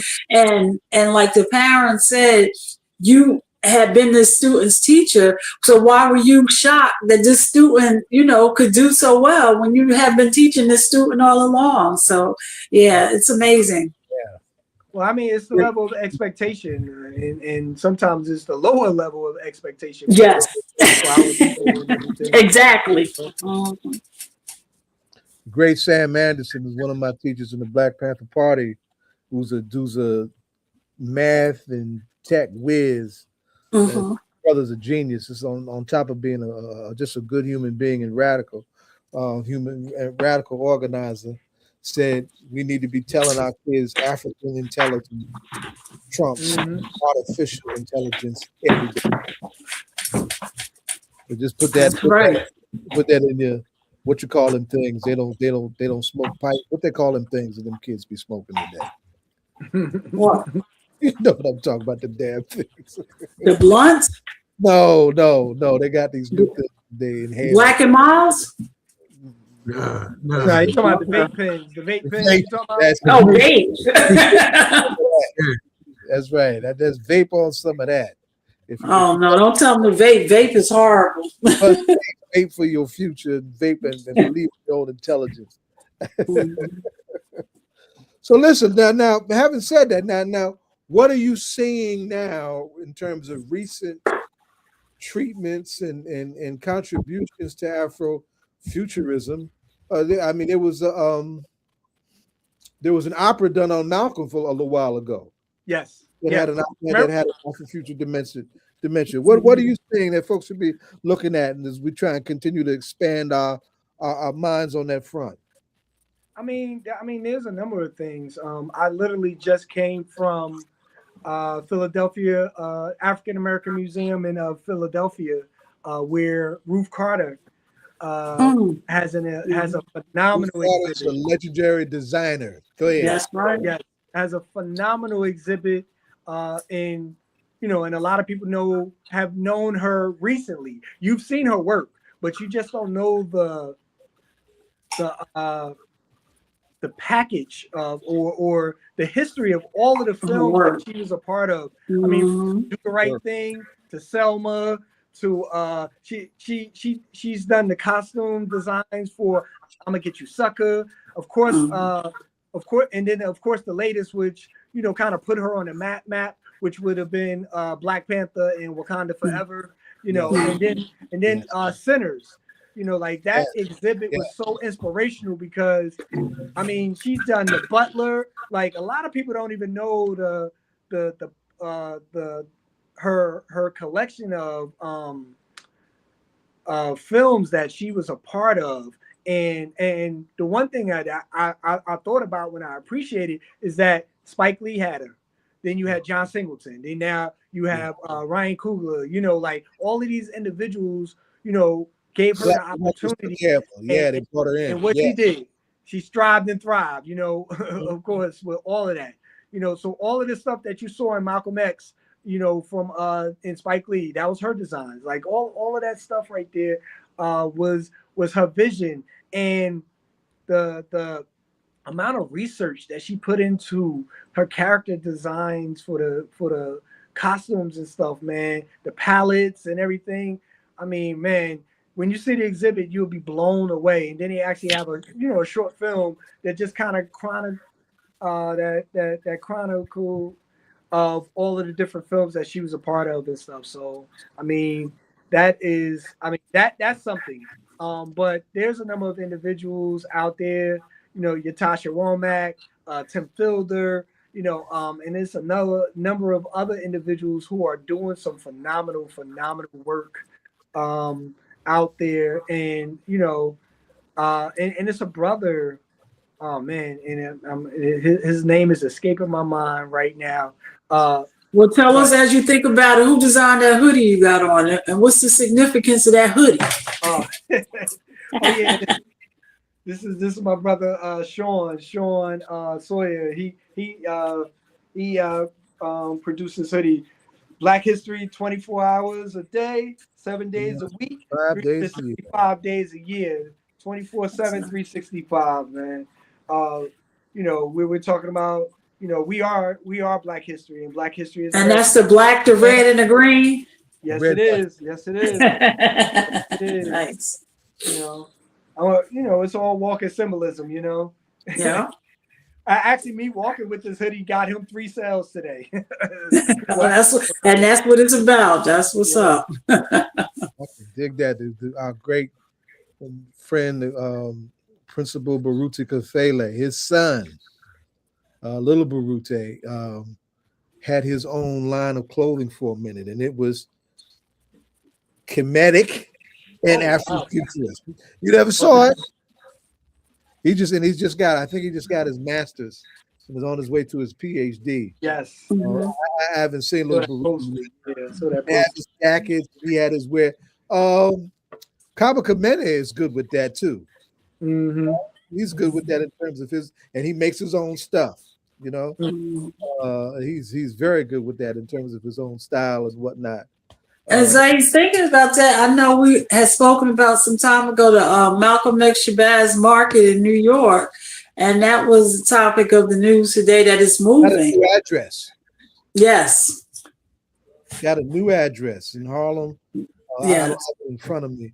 But yeah, it is now indoors, right? And apparently, from what I understand, it's being well received in its new address as well. I could that actually started years ago on 125th Street. That was Mart 125. Mart 125 and WLIB used to broadcast from the Apollo. Right. I remember because I was out of work for a minute during that. Yeah. But I would hang out, at 125 with no money, right? After Gary Bird in person. At the Apollo. But and just thinking about Naseed, how he was just talking about all the different artists, and I was thinking of a place like Mart 125 would be a type of place you would just walk around and just see everybody's different designs and things. Oh yeah. Yeah, I'm looking forward to the new space too. I haven't had a chance to get over there. to appreciate the new space. I forgot. Are you talking? We talking about the Studio Museum in on 125? No. There was a mart. There literally was a mart called Mart 125, Okay. right in the center of the block, Gotcha. some years ago. And all design and different designers would get like a, like it was like a union market, if you will. Oh yeah. Okay. Yeah, like that. Well, actually, where those folks came from at 125, they used to be outside on the street. Yep. And I don't know if you all remember. Right. That's right. Ed. When Giuliani became the mayor, what he did was he got them off of 125th Street. So what happened was they moved them down on some other street, like 116th Street. Then they moved them back into 125. Yeah. And then it became that spot right across from the Apollo Theater. Downstairs, of course, was all of the vendors. But upstairs we had all the African food markets, which was spectacular. You can go get your vitamins. You could go get your juices squeezed. You could go get your curry chicken and African food. It was really like going to a cultural village, right?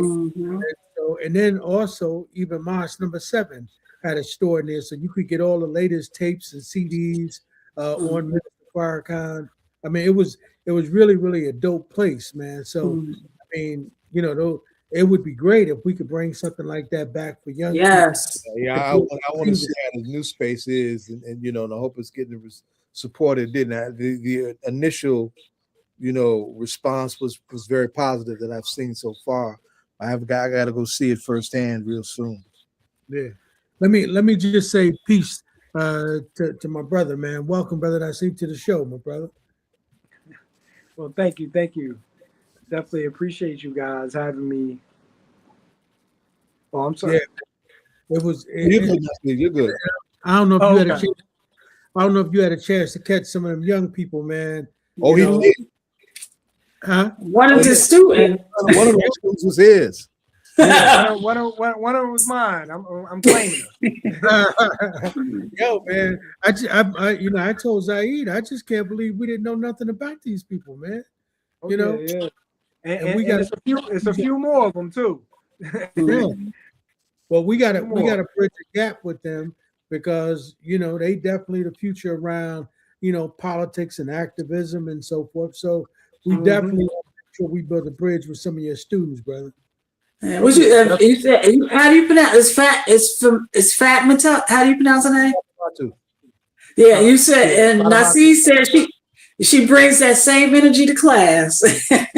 Oh yeah, I'm impressed. Oh yeah, you can tell. Yeah, they're good skills. That's good to see, man. When the kids get it right, that really is heartwarming. Donna, you want to ask our brother the ritual question? Yes, Naseed, as you prepare for this ball tomorrow, what hip hop artist, individual, or group are you listening to in your earbuds as you do everything from putting the last touches on all the way to putting your whole garb on? Who you listening to? So I'm listening to AJ McQueen. Then I got to jump into some, a little Kendrick. And then on the Afrobeat side, I'm listening to some Tim's. Okay. All right. Well, we wish you tremendous success and come back.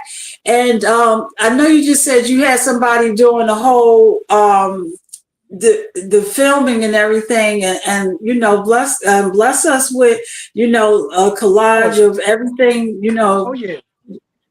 One of these years, man, we're gonna have to go down and go live from that spot, man. That'd be incredible. We might even consider doing that with some of your incredible students. Hey, now that'd be powerful. So just so you're playing, September is when we're doing Kim Fest. So just put that on the calendar. Okay. I think we may think about doing that, man. And working. Let me put this in your ear. September is also the anniversary of John Coltrane, the centennial anniversary of John Coltrane. Let your creators amongst you have a ball with that. Yeah, that's powerful. All right, y'all. You Who know, was just somebody was just talking about trombone shorty today? All right. Well, thank you guys All right, once my brother. again But thank you. for Good luck with showing the the show, love. bro. Appreciate And it. Naseed, I wish you good sleep. A good sleep afterwards, because I'm sure you won't be sleeping until everything is done. So This is true. This is true. And I got an early morning tomorrow. no, that's right. a late night and early morning. Well, Yeah. wish you blessings, brother, and keep doing what you're doing. And thank you. No, thank you. Thank you guys. Peace. Oh, look who we got here. Miss Dell, is that you? You all right? You able to catch your breath? Aaliyah, you all right? Yes, I'm all right. You'll be helping everybody catch their breath. Gotta make sure you catch your breath. Look, I love Naseed's work. I'm so glad y'all. It's good to see you. Yeah, I'm so proud of that little brother. Oh my goodness. Yes. This work is powerful. Yes. Yes. It's good to see y'all today. It's good to see y'all. Nice to be seen. Welcome back. Thank you. Now, make sure you're off mute. Aaliyah Berry is our street corner therapist and who has been here before. But I'm very proud and excited to introduce Miss Dell, Queen Mother Dellwanna Miller of the Patterson Healing Collective. When you think of the Patterson Healing Collective, you think of a sea of young Black men who've been through some changes, trying to get out there in the streets and clean some things up, and who also, in the face of them doing their incredible work, lost one of their own. But the Patterson Healing Collective is fully and multi-dimensional in its makeup and its character, and some of the programs that it does not get some of the attention is what we wanted to bring to attention today. Ms. Dell, as she is affectionately known within the ranks of that important healing and support space, is out in front of an important support group for mothers, Black and brown mothers who have lost young people to violence. And there's another group that's emerging. That's, what's the name of it? Say it for me, Miss Dell. I'm about to say it wrong. I'm about to stumble all over my own lips and big mouth and all that. Miss Dell, you're muted. We can't hear you. Yeah, you unmute. But it begins with an S. The Voices Collective. Okay. Thank you, Leah. Yes. That's more like, sister and brother. Sorry about that. Yeah. Yeah. So clarify. The Sisterhood Squad is our mom's group, and the Voices Collective is going to be our siblings group that's starting the end of the month. Beautiful. Okay. So Ms. Dell. I'm sorry, you were breaking up some. Oh, I'm sorry. Can you hear me now? Yes, I can. Okay, all right. I want you to tell from the vantage point of your own experience and commitment, the Patterson Healing Collective story, how you come to be a part of the Patterson Healing Collective story, and why what you're doing is so important and so timely and an important arm of the Patterson Healing Collective. And Aaliyah, you can just jump in and help in any way. You're the helping professional. You know how to help. You just jump in anyway. Right. So, where do I start? So I've been with Patterson Healing Collective since its inception, but working there full time for the past 3 years. I actually met Dr. Chowdhury, who I affectionately call Sis, 10 years ago, after losing my own son. I lost my son Jalik, who we affectionately call Juice, who you guys actually see in the background behind me. Yes.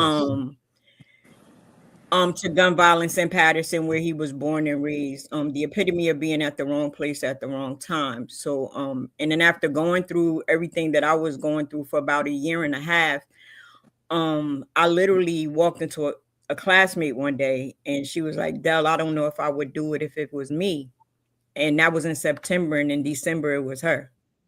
So I kind of went on a Facebook tangent, if you want to call it that, where I was just kind of like, enough is enough. Within that year and a half, we had lost so many in Patterson. And it was just like a mom that's just like, I'm tired of it. Like, I'm tired of hearing about other mothers that have to experience this, and who's on board with me to fight this fight out in the community and do this myself. We would do called Occupy the Block, where we would just share my story of being a mom now without my son. And my motto is, if I could take away one gun, I've already saved 2 lives, and that's the life of the person shooting and the person is shooting. That's right. And so Lisa was on board with me, and in November of that year, I and my sister, which is my support group for moms and dads who've lost kids to violence and gun violence, came to play. And I was kind of like doing the work, but not working on Ms. Dell. And a few years later, when Patterson Healing first started, Lisa came to me and asked me did I want to do the work. And I was honest with her. I was like, no, I'm not ready. Like, I'm not ready. And then 3 years ago, she introduced me to Aaliyah. And Aaliyah invited me along. Her and I worked together for our very first paint-a-plate for the moms at PHC. And then from came the sisterhood.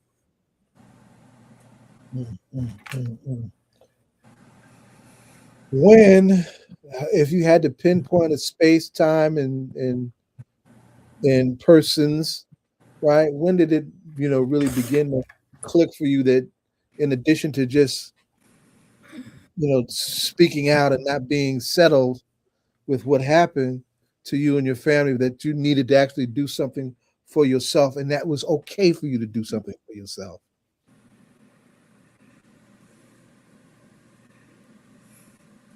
Oh, I wish she wasn't breaking up, because I'm like, that's such a good question. Yeah, is she frozen? Yeah. I'll add a little bit, but it broke up mid-question. Yeah. Yeah. Maybe switch to the phone. I don't know.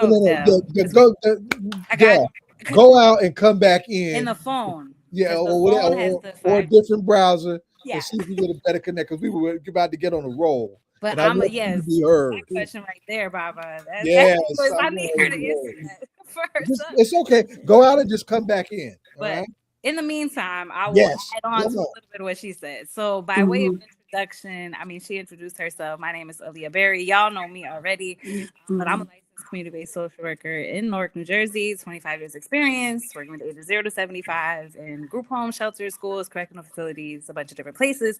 And while I'm based in Newark, 3 years ago, I then came over to Patterson, and they stole my heart. So Patterson is my favorite cousin.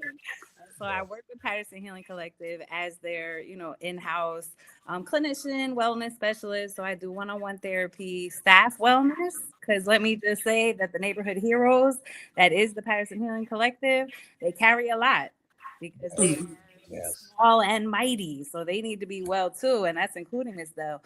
But then we run grief groups. And so to Ms. Dell's point, we, did this paint-a-plate event, which essentially paints a plate for your lost loved one, so that that person can be memorialized at the holiday dinner table.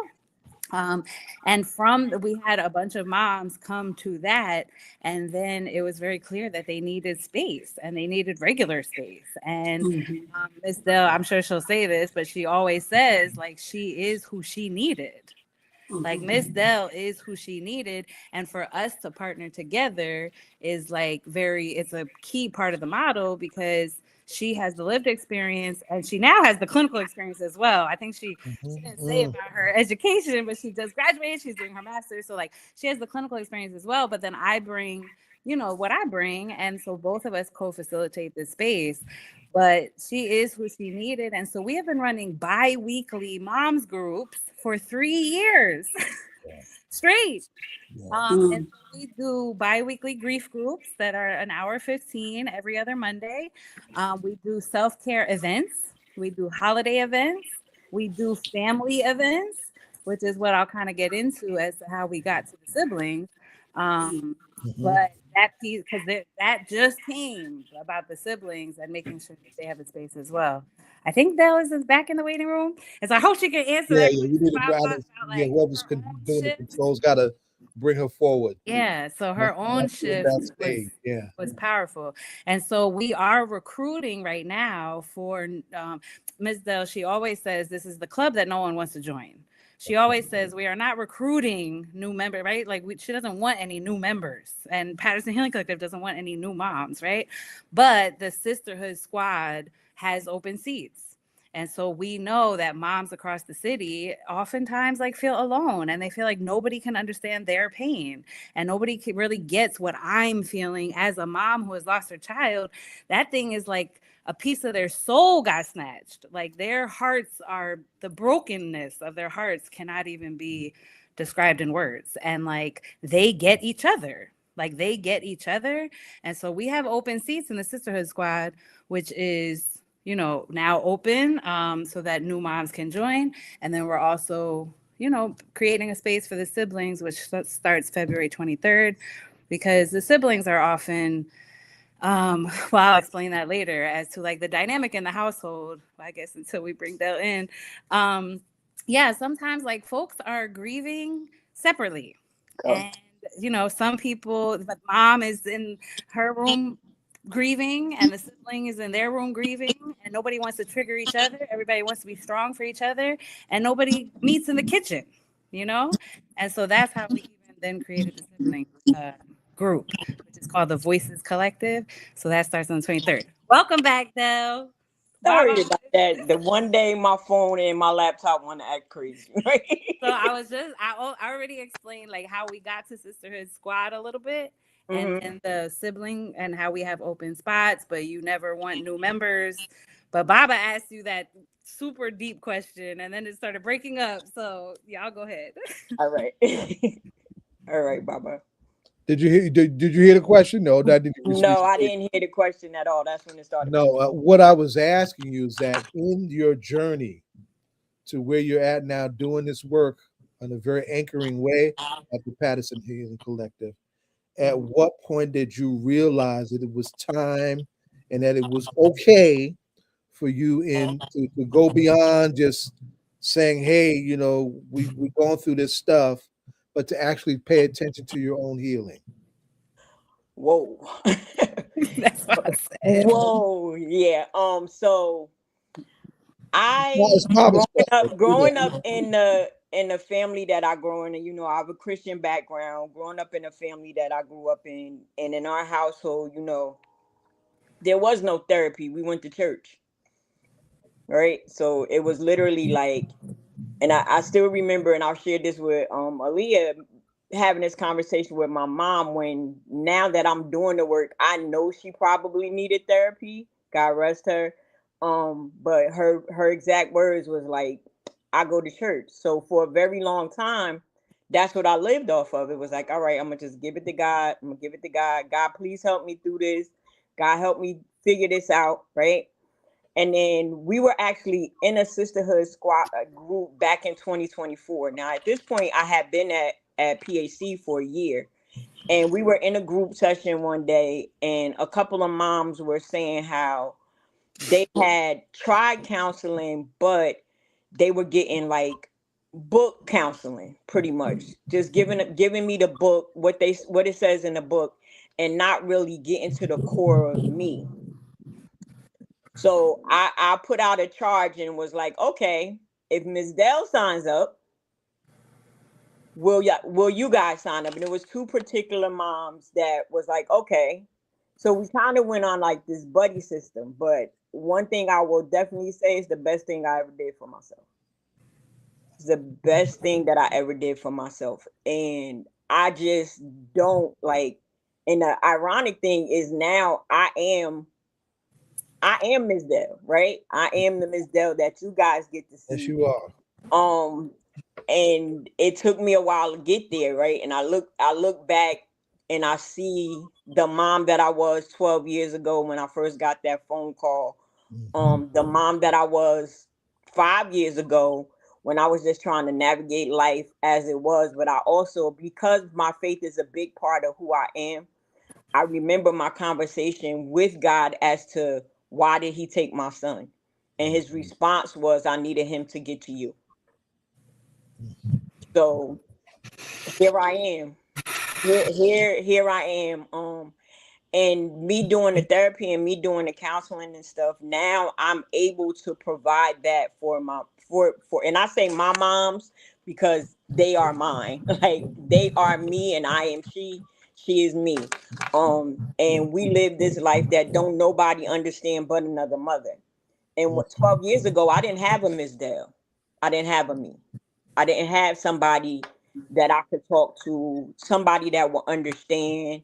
And I'm sure there probably was moms and dads going through it, but I didn't have anybody that I can talk to. The people closest to me were the ones that pretty much was like, ain't nobody got time for that.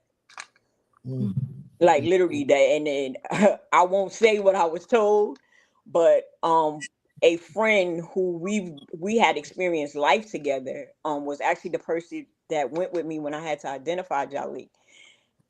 Told me 2 months after his passing that she didn't have time for my emotional ... And I was like, and that was my friend.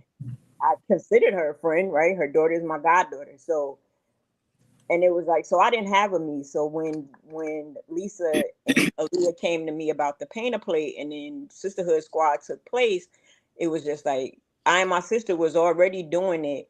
But now we have a space where we can actually do it and moms can come in. And like Aaliyah said, it's the group that nobody, I do a brunch every year. And every year at the end of my brunch, I say, I don't want to add another mother or father's name to my list. Every single year, I'm saying the same exact thing. And when I started 10 years ago, we had 12 moms for I and my sister. Now, besides the moms that I see at PAC, at Patterson Healing, I and my sister now is moms and dads of like 85, 95. And Miss Dell, are you saying I don't want to add another mom because I don't want another mom to go through this, or I don't want to add another mom because we're full? No, I don't want another mom to go through this. I don't want another mom to go through this. Like, right. It's not an organization. Now, if you want to be a part of my team, that's different. But most people that's a part of I and my sister, most moms and the moms and dads that I see at Patterson Healing is because they've lost a child. Right. Yes, we in the organization ourselves, we understand each other. The Sisterhood Squad understands each other. I and my sister, we understand each other because we are moms who've lost children. But no, never do I want another mom to come. Like somebody, usually moms wind up in I and my sister because somebody knows that I have this organization, this support group, and they'll be like, Ms. Dell, here's another mom that's lost a child that they met in the community. And they probably lost their child 15 years ago. I just never knew about it. Yeah. And I never turned anybody away. Right. Like, so yeah, that's what Well, thank God for you. I know I go to St. James, and when my pastor came, he had an experience where he had another pastor commit suicide. And after that day, Pastor Slaughter was very clear, like, you can come to church if you need prayer, but if you need therapy, you need to speak to somebody. And and he made that clear distinction. You don't come to me for what you need from a therapist. And on the other hand, like you said, then you have the therapists who just want to give you the book. That's a whole nother problem because you need somebody who really to meet you where you are when you need people. So thank God for that you are providing, and unfortunately you have the real life experience that you wish it could be something that you get from a book and not how you had to get the experience. So sorry that how you arrived, but like God said that he got to you through your son. So thank you for what you are providing, because that's a service that is unique unto who. So thank you for that, that for just giving of yourself like that. And if I could just add, Yeah, come on. yeah, I just want to add that, like, well, two things. One, like, based on what Ms. Dell is talking about, like, the amount of judgment that comes towards moms from the community at large. Now, like, some of it is just like, I'll be honest, like, some of it is judgy with malice and some nosy. And then the other of it, right, is like judgy without malice, because the community at large doesn't even know what to say, right? Like, they just don't know how to really like comfort the moms within the community. But that's why the group is so important, because everybody in there knows what to say to each other, essentially. And so, like, to just not feel judged within your grief process, like she said, 2 months, or some people after like a couple weeks, they're like, but you got other kids. What? Right. Like, And that's the conversation that's always had. Right? It's always said, like, to me, I got that, like, but you got other kids, you got grandkids. I'm like, okay. But he was the first of the three. Like, he's the first one to call me mommy. Like, yeah, and we grew up together. I had him very young, so we grew up together. And then, like Aaliyah said, like, we have other moms who've come to us and said, like, are you finished grieving yet? What? Yeah. It's been 12 years. I'm still grieving. Like, so the space itself is super not judgmental, because folks have lived experience that they're bringing to the group space. And the thing I wanted to tag after you said what you said, Donna, and then based on what Ms. Dell said about the book. So our group, and because this is a little bit of like a recruitment, like we want to be able to advertise to whoever wants to join the group, it is a group, not a class.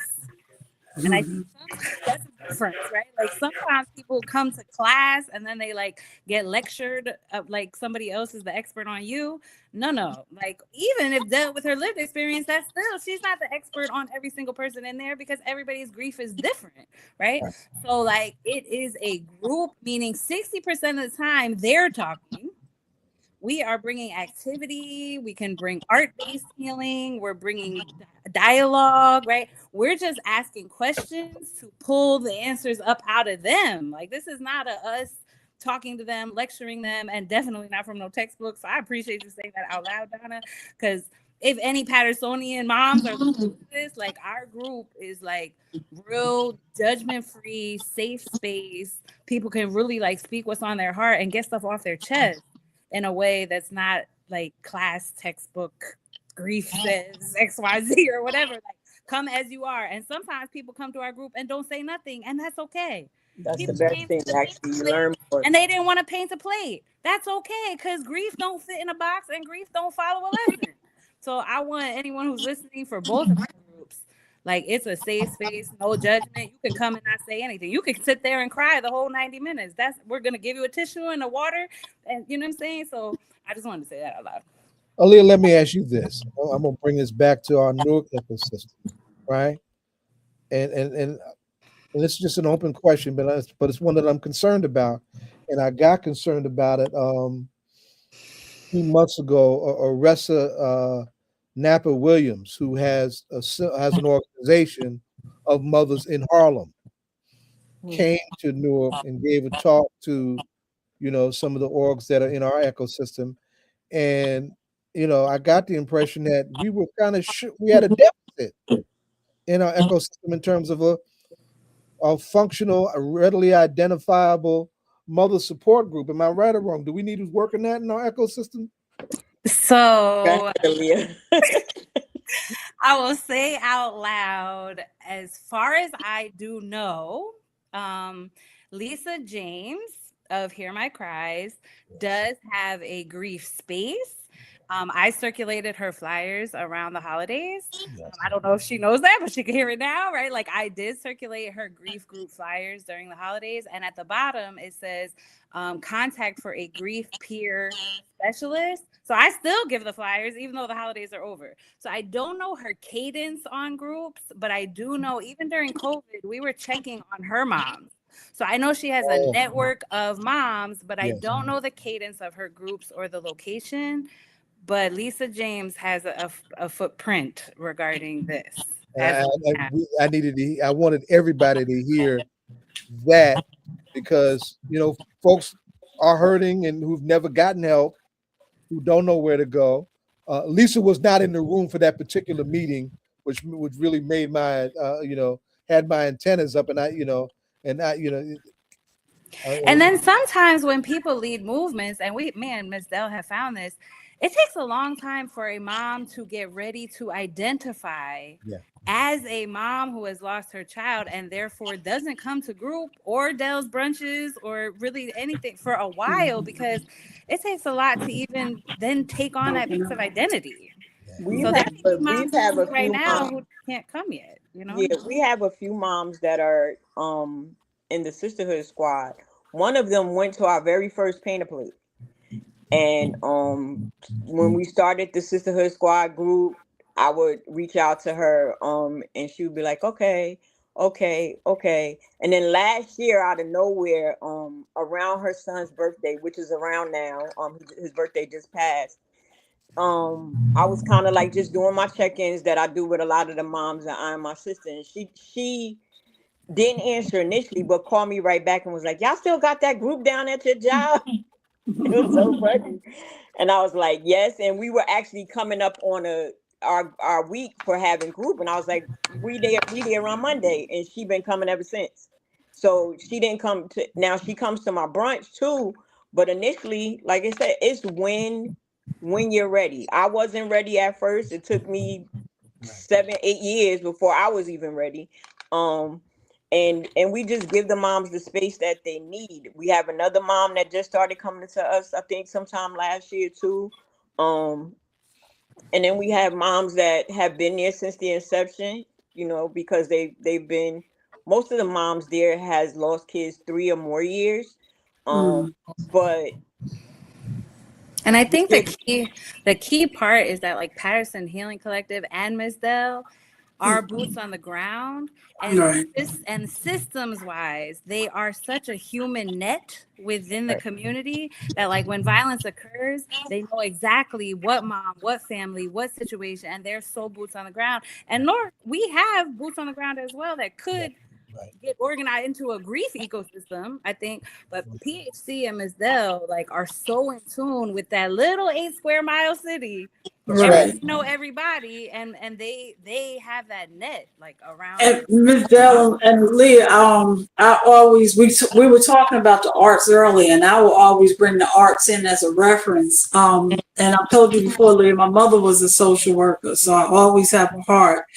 I was just, Lifetime just tells heart movies, and there's a movie on there called "Give Me Back My Daughter" with Gabrielle Ms. Dell, right? Yes. And I'm thinking, and I'm thinking about what you were just saying, because the part that really, just knowing from my mother's experience as a social worker, I know it was a little exaggerated for artist purpose, but it was really good. And, to tell a story, especially what you were saying, Ms. Dell, because the part they do with the circle, how she didn't really talk until the end, of how she really kept going to the group, but she just didn't want to talk. And it highlighted that part of, and I'm glad they, especially listening to you now, how they allow her character to continue going to group, but not wanting to be responsive until the latter part. So I think, Ms. Dell, that was, just for the social work, it was a good movie. In your time, Donna, like even for myself, Aaliyah was talking about the paint a plate. And I remember the initial paint a plate, and she knows this. And the crazy part is I still have the actual plate. The initial paint a plate, she, set up. And because I am a mom, of course, she wanted me to have a space where I can, you know, be able to paint a plate in honor of Juice. I still haven't painted it. I still haven't painted it. We almost 4 years in, right, Aaliyah? And I still have the actual plate that she gave me. But and she was like, Ms. Dell, this for you. And I was like, nah, I'm not doing it. Like, and I said, and that's my okay. truth. That's my truth. Like, I'm not doing it. Like, I can't, you know. And my other two children who are now 35 and 37 almost, yeah, that even sounds crazy coming out of my mouth. But like sometimes even seeing them, sometimes like, you know, they've exceeded the age that their brother was 27 when he passed. So it was like when my youngest son is the baby. So it was like when he got to 27, I bet you were around. I was no good. Right. And then, you know, well, my daughter's older, so she got to 27 first. But with my son, it was definitely like, so now seeing him, he's a dad, right? He was a dad before his brother passed. Jalik never got the opportunity to become a father. So it's those things that like when holidays come, or my son and I, my daughter lives in Texas. So my son and I, my dad will go visit my daughter, and everybody's in the room, but there's still a missing piece. Right. Yeah. And for them, like going back to like us starting a siblings group now, my son living here, I've already brought it up to him, but I would want him to come in his time. Right. Like he knows it's available for him. He don't got to deal, because I know him and his sister have conversations that they don't share with me, and vice versa, because they're always looking to be like, we don't want to get mommy all emotional and stuff like that. So they talk to each other because they're siblings. Some of the siblings that Ali and I have come into contact with, their sibling that has not, and mostly brothers, were the older, and they're the only other child. So it's just mom and that one child, right? Where my two have each other, that child doesn't have anybody but mom. So Another they're trying to sibling. be strong for mom. Mom is trying to stay strong for them, and everybody needs to kind of like And come their own together. trauma. Yeah, because I know from my mother, I would hear her say, and what you just said, and that's what my mother would say. For my mother, when she lost her mother, a trauma point for her was that she started praying, I just want to live 5 years past when my mother passed, and it was so traumatic for her. And like you were just saying, to see my child you just said my child exceeded the age of when my other child died. Those are all become markers that we all carry in our life when something, you know, when we lose something or something that's so near and dear to us. And like you said, you know, are you finished mourning? I don't know if that's such a thing, you know, like, you know. It's not such a thing, Donna, because and I've shared this with Aaliyah before, and also with Lisa. I where I currently lived, I moved here during the pandemic, right? And before Jalik's passing, he lived with me. So I'm an empty nester now. Like I said, the ages of my kids. So I'm an empty nester now. Now, at the time I moved here, it had been 6 years since his passing. I was laying on my couch, and this very picture that sits behind me, at the time my TV was right in front of it. And I laid down on the couch like I normally would when I come home from work. And I woke up, I had took a nap. I woke up and looked up at that picture and started bawling like somebody had just called me. Like it was August 31st, 2014, all over again, right? His birthday, this past year, his birthday's in May. His birthday was on a Saturday. So like now you see I have locks. That his birthday that year, I was going to the barbershop like I normally would go, right? And I side shaved. Sat down in the barber chair, but that goes to show how grief works. Sat down in the barber chair. I was fine on the 16th. His birthday is the 17th. And the guy that cuts my hair was like, we just cleaning up the sides. And I was like, no, take it off. And he was like, wait, what? And I was like, no, just take it off. It was me dealing with the grief because that following Tuesday, I was graduating from college. My daughter flew up here, her and her husband, for my graduation. So at my graduation, there's my son, my daughter, my dad, my siblings, my two aunts that are still living, but there's still something missing. Right. and that's juicy. Like that's, you know, so the grief and I remember my daughter saying to me like, why are you crying? But then she caught it because my kids know me so well. And she was like, Right. it's good, he here. But it's just those certain things, like people think that grief, you know, like I often, and this is something that I feel like you really know who truly is in your corner once that casket gets lowered. Yes. Yeah. That's when you really find out who has your back. Because during the whole, you know, once they first hear about it, like Aaliyah was saying when I was coming back on about how, you know, people are just being nosy. So when they first hear about it, you're just hearing people like, well, what happened? Well, what happened? Now, my daughter stands almost 6 feet. My son is 6'5". My daughter is not the person that really says much, but during that time, she found the voice that mommy didn't have.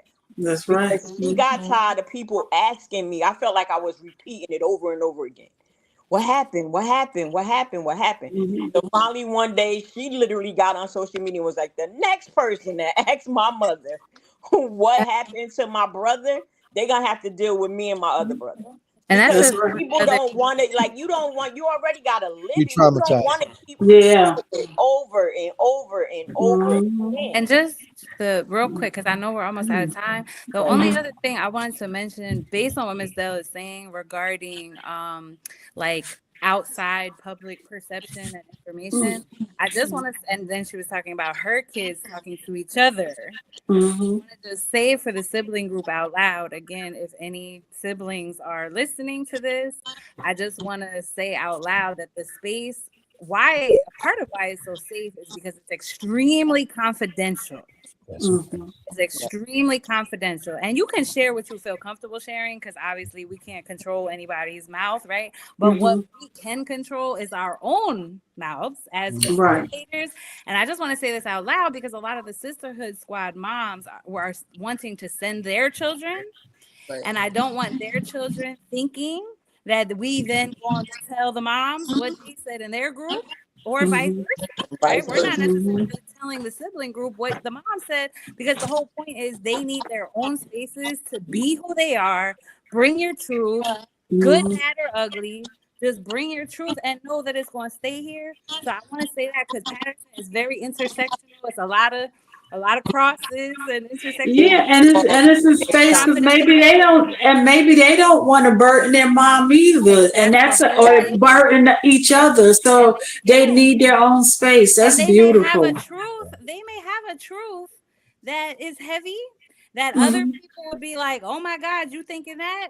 Nah, other siblings in the group is going to be like, yo, I feel the same way. Right. And another person going to be like, I feel the same way. And then they all going to be like, we feel the same way. And that truth is never going to be carried over to mom.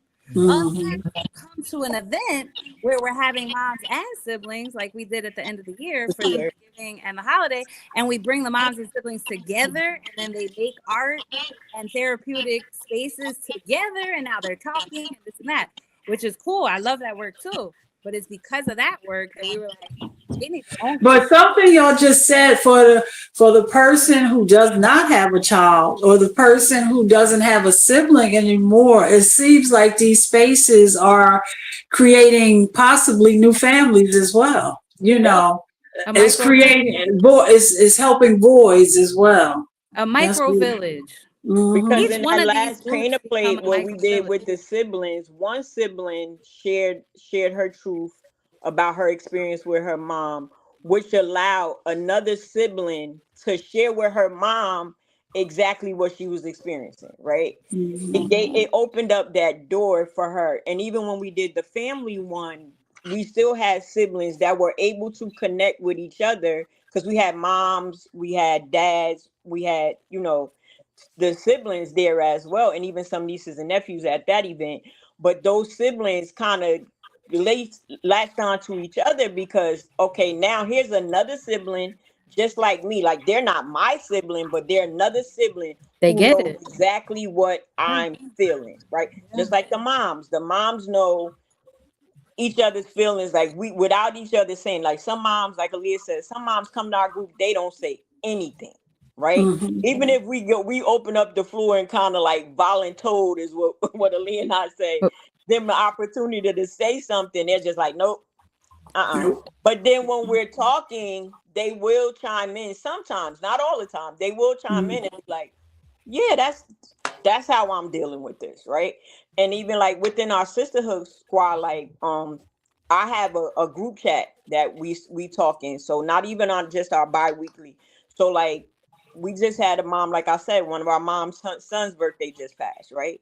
So we rally around that mom. When you don't see her in group, okay, So they have an everybody has ongoing, everybody's number. Like, why Mhm. you not in group? and the Haven't seen you in siblings a will have while. one too. Say that And again. the siblings will have one too. So that Yeah, group same chat thing. allows for ongoing community in between the group The sessions. group sessions. Yeah. And I know there's a question asked without saying, and also outside of, there's so much, because you're boots on the ground. There are so many other like we have organizations where we have like prisoner reentry and things like that. Do y'all have those connections where you can refer, if it's not in your immediate group, where you can refer like, hey, we have somebody dealing with this, and how they can, call somebody that may need another resource? Do y'all do referrals and things like that?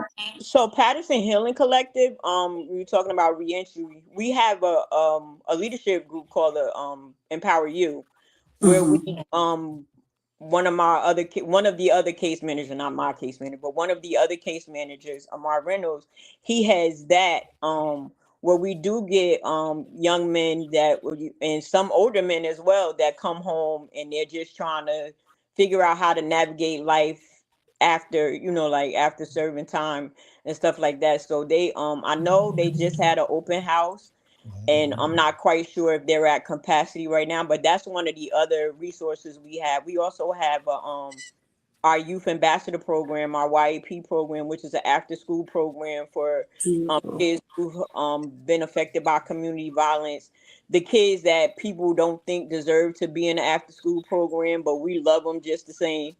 We love them just the same. Like, so that gives them a space where they can come. Baba has spoke with them. I've also spoke with them. They have a certain respect for Ms. Dell because I kind of come in with that my grandma role. They find it kind of hard. Some of them met my granddaughter a few years ago, so they do know that I am a grandmother. They found that hard to believe, but they do, they respect me all the best. Sometimes their moms might call me and be like, listen, Ms. Dell, this one is a lot right now. Like, so me just being Ms. Dell, I know how to converse with them and even with my coworkers as well. And then also we have our HVIP or part where we actually go to the hospital when people have been injured by violence, by gunshot, stabbing, and domestic violence as well. So there's a lot of entities to PAC, and it's one that I'm glad that I'm a part of, besides Beautiful. being a part of the Sisterhood Squad. Like I said, I've been around since its inception, but I started working full time about it's going on 4 years now. Wow, that time's going fast. It's going on 4 years since I started working there. So yeah, but there's a lot with PAC, and it's work that I'm going to do until my wheels fall off, and I don't plan on them for. I just turned 45 in my head, 55 for real, 45 in my head. And you know what? And it seems like it's not even work to you. It seems like it's passion and love. No, it's not work to me. I worked a job. I was a retail store manager for 25 years, right? And that was work, right? And then prior to coming to PAC, I was a front desk receptionist at a radiology center, and that was work. And when the opportunity came, when Lisa reached out to me, I was actually on my way to my graduation for my associates back in 23. And she was like, "You ready?" And then that's when I was like, "I'm ready." Right? Like I'm ready to do the work. And I don't see it as work. Like me continuing, I take my licensing exam next month. So I'm headed into therapy counseling, thing myself. I'll be graduating with yet another degree, thank God, in May. Thank God. So it's just that I don't even look at it like I'm working. Does it get heavy? Yes, I'm human, right? Sometimes it's hard to sit in front of when we get the calls that there's another life lost, and Ms. Dell, we need you to talk to this family. Like, sometimes it does get heavy, but I always remember my why. I remember my promise to God. I remember me going to honor Jalik, right? And that's why I do it. So it doesn't, even on the heaviest days, I'm gonna be there. I'm gonna be there for these moms. I'm gonna now be there for these siblings. Like, I don't even look at it. Thank you. And I'm not cutting you. You see my producer in the back going like this. So thank you, Ms. Dell. He wasn't doing a strobe light. So thank you. So thank you for being here. And don't be a stranger, and don't wait for us to call. Let Aaliyah know if there's something you need us to know. Feel free to come back. But this is a hip hop political show. So when you're doing this calling, is there a hip hop artist, individual, or group that you listen to keep you inspired? See, I'm old school, so give me anything. I want to say like the Sugar Hill Gang. Like, I'm old school, right? Like, I just told my age. I graduated from high school listening to like Houdini, Biz Markie. Like, I like all of those guys. I love Biggie and Tupac, love all of them. I'm not too much on the latest hip hop. I know some of the songs because of the kids at work. But yeah, give me old school hip hop. Okay, well we got a hip hop and hippie for you too. So, and Aaliyah, who you listening to? So nowadays, not necessarily for the moms, but the younger people I'm working with, Rod Wave. Rod Wave has a very good healing music and needs to be in curriculum and healing spaces. So I would say Rod Wave is doing some good healing work in these trenches. Okay. Well, thank you. And what I will tell you, we'll come back and talk about that. Rutgers is teaching Bad Bunny 101. So we'll talk about that next time, okay? Wow. We learn so much from y'all every time. Thank you for having me. Okay. Appreciate it, guys. Thank you. See you next week. Okay, have a good one. All right. So listen, Don, I'm gonna let you do the introduction, man. Well, you was ready to, you was jumping at the bit. You can do it. I'll just fill in the blank. Well, listen, man, I'm overjoyed, obviously, to have this conversation and get an opportunity to celebrate Baba Chokwe Lumumba, one of the greatest mayors to ever do it, from a revolutionary perspective. And we are absolutely honored to, beyond words, to have his sister on with Sushanna Shakur. I mean, your book couldn't really be more on time than this particular time of what's going on in this country. So we're absolutely overjoyed. We're elated to have you. I also think you're one of the greatest storytellers. I had an opportunity to watch a couple of your videos, and I think you tell great stories. So I can't wait to hear you tell us about your brother and tell us about the book. So welcome to the show. Welcome to All Politics Are Local. Grand Rising and revolutionary greetings from Detroit. And I appreciate that intro, my brother. I am happy to be here with my brothers today and my sister. And my brother, Chokwe Lumumba, is like one of my favorite subjects of all time. So whenever I get a chance to talk about him, I'm honored to do so. So let's jump into it. And is that your brother? That's him in the background? That's him. I can see it all in the face. Yeah. That's him. That's him. Okay. Yeah, that's one of my favorite portraits. Actually, our sister Itari has a friend who is a street artist. And this is a charcoal portrait that he drew of my brother. And just love this portrait of him. But in terms of the book, brother, you said it's right on time. It's it's timely.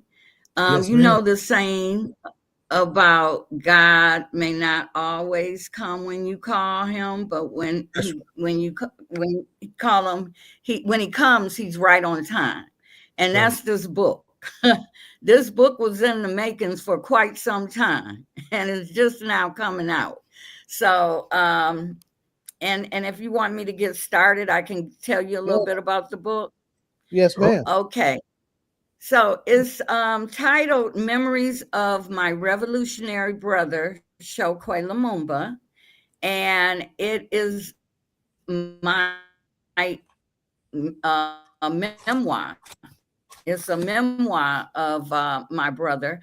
The unique thing, I think, just my memoir or me speaking in this book with my memories of Chokwe, but it is our siblings, his law partners, some of his comrades, and I'm really happy to say some of his comrades who transitioned, within the last few years.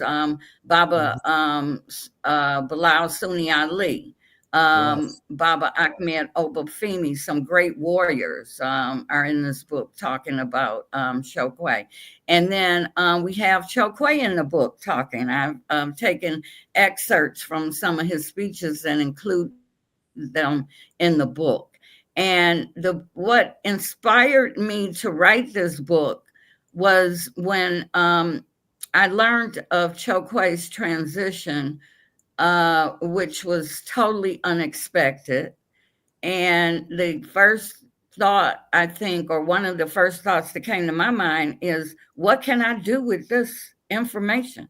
How do I digest this? How do I receive this? What do I do? And all I kept hearing reverberating in my mind is, I've got to tell the story. I've got to tell the story of this great man, this revolutionary, who I consider an unsung hero. Absolutely. Everyone's got to hear the story about him. And so that inspired me to write this book.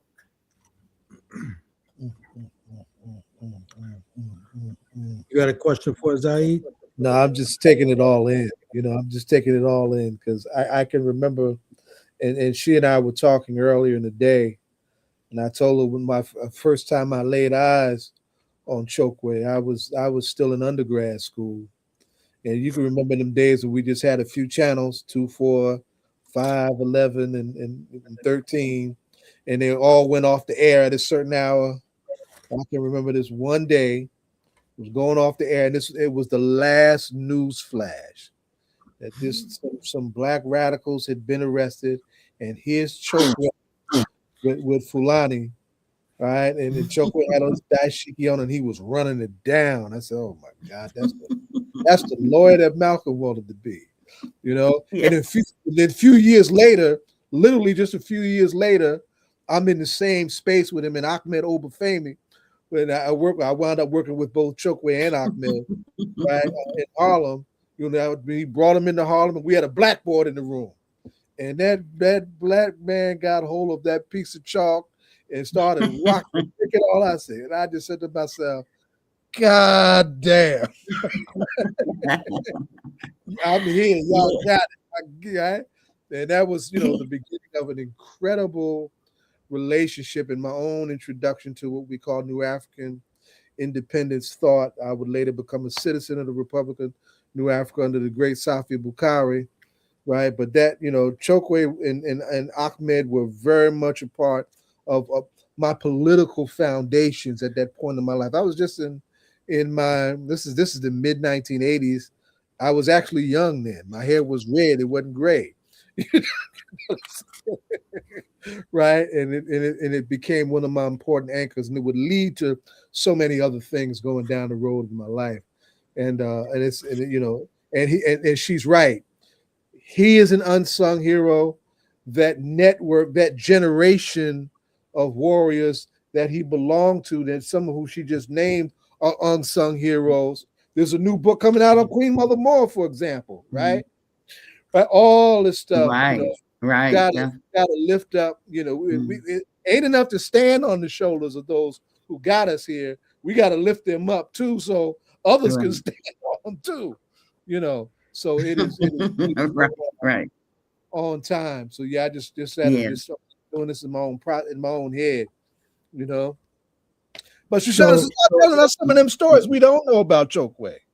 Yeah, so I guess where I'd like you to start, though, my sister, is, you know, you called the book My Revolutionary Brother, and that's really how we know, Brother Mayor Baba Lumumba. That's how we know of him. He's a great leader. Mm-hmm. He's a great revolutionary, and he was an asset.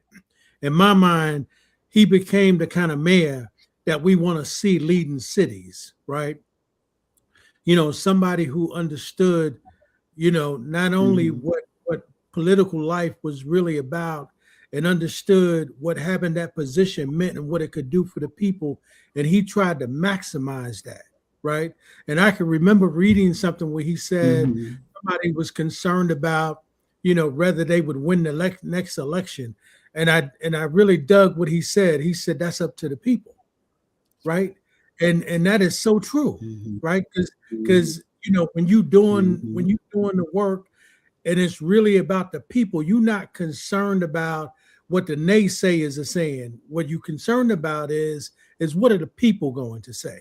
And if the people don't think I'm the right man for the job, so be it. So if you could, let's talk about that, because I dig the name of the book, My Revolutionary Brother. Okay, well, Sante Sana for that, and that was one of his campaign slogans. The people must decide. You know, who's going to decide this election for him to be the next mayor of Jackson, Mississippi? Let the people decide. The people will decide that, right? And in terms of and Chokwe also, this is I think my favorite quote. And a lot of folks' favorite quote from Chokwe. He said, if you don't love the people, you will betray the people. Sure did. And in the book, when you follow Chokwe's life, Chokwe always loved our people. And one thing among many things that I admired about Chokwe is I don't ever recall Chokwe saying he hated anyone. I never heard him say that. I heard him speak of hating things that people did and hating institutions or systems and how we had to change it. I never heard Chokwe say he hated someone. So he definitely had a lot of love. And then, Brother Ed, you talk about, you know, you asked me about him being a revolutionary. That is a big piece of this. How did he become a revolutionary? You know, and that's why I brought my siblings into this, because I'm actually number 6 out of 8 children. Chokwe was number 2. And then I said, well, wait a minute. I don't even know what Chokwe was doing when he first got here and started growing up, right? So I had to bring my older siblings in to tell that story. And the story that you'll find in the book is that Chokwe was quite a quiet young man for a great part of his younger life. But he was athletic. Oh my God, Chokwe loved his, you know, sports. And his law partners teased him because they said Chokwe wanted us to believe he was somebody. He was an athlete in the Catholic School League here in Detroit in high school. And he was like up there at the top of the league. And there's some of the my older siblings write about how, you know, his basketball and track and football and how great he was, you know, in those areas. And then Chokwe transitioned into high school After growing up with my parents who were civil rights activists, right? My parents welcomed young people from Selma, Alabama, into their home for a respite from being put in jail and beat upon in some of the marches. So Chokwe grew up in that type of environment. And it was my mother, I believe, who taught him about Emmett Till and what happened with Emmett Till. It was my mother and father who took him to King's. They took all of us. I don't really remember. I was one of the younger ones. But when Dr. King came to Detroit, and Chokwe speaks a lot about that was a turning point in his life. When Dr. King was assassinated, that is what Chokwe was. Yeah, that was big for his generation. Absolutely. Yeah. So, and then he talks about the Republic of New Africa, and he talks about his mentor, Dr. Imari Opadele. There was actually Anwar Pasha, Papa Wells, and Queen Mother Moore, and these are his elders who inspired him to go to join the Republic of New Africa and to fight for a better life of our people. And then he talks, we talk about in the book, the different people who are talking about how he went to law school, right? His very first year of law school, he matriculated #1 in his class. Then he decides to join Baba. Yeah, he joins Brother Amari. Go ahead. Yeah, he joins Brother Amari in Jackson, Mississippi. And he's there for 2.5 to 3 years when my father wants to convince him to go back to law school, right? And Chokwe said he listened to what my father had to say. And he said, and what really, sealed it for him is what Brother Zaid said earlier. I wanted to be the lawyer that Malcolm X could not be. Yeah. We all know Malcolm's story when that white teacher asked him what was he going to be, and he said, well, I'm going to be a lawyer. And he said, well, no, Malcolm, you know, niggers can't be lawyers. You need to decide something else to be, right? And I witnessed. That's another reason why I wrote this book, because I feel I had a front seat in Chokwe's life, becoming a revolutionary, being a revolutionary. And Chokwe was the lawyer that Malcolm X could not be.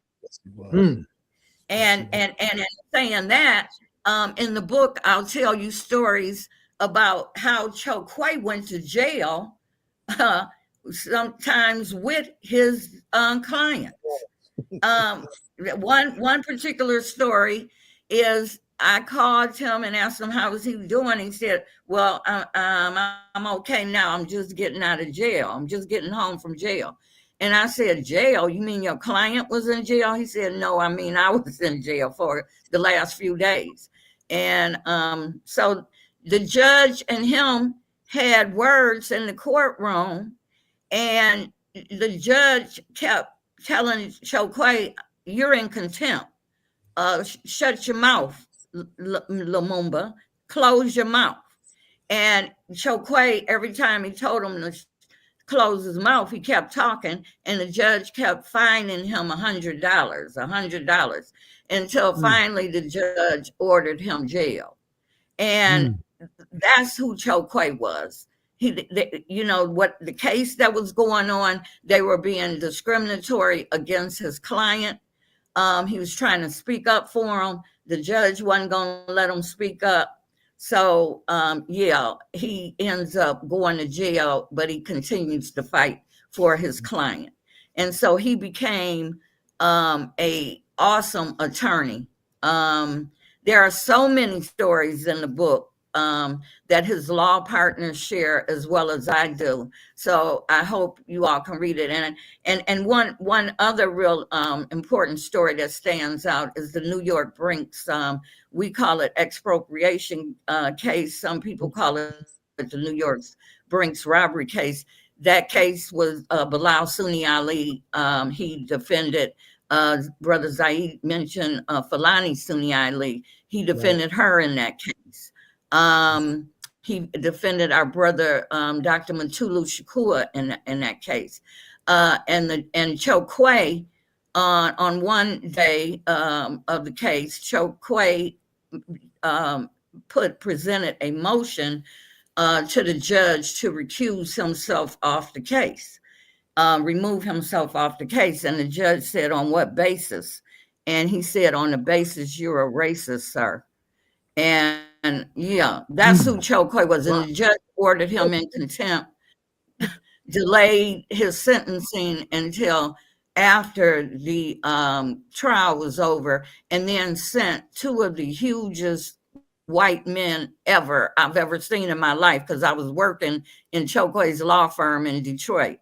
And they came in there looking to arrest Chokwe, U.S. Marshals.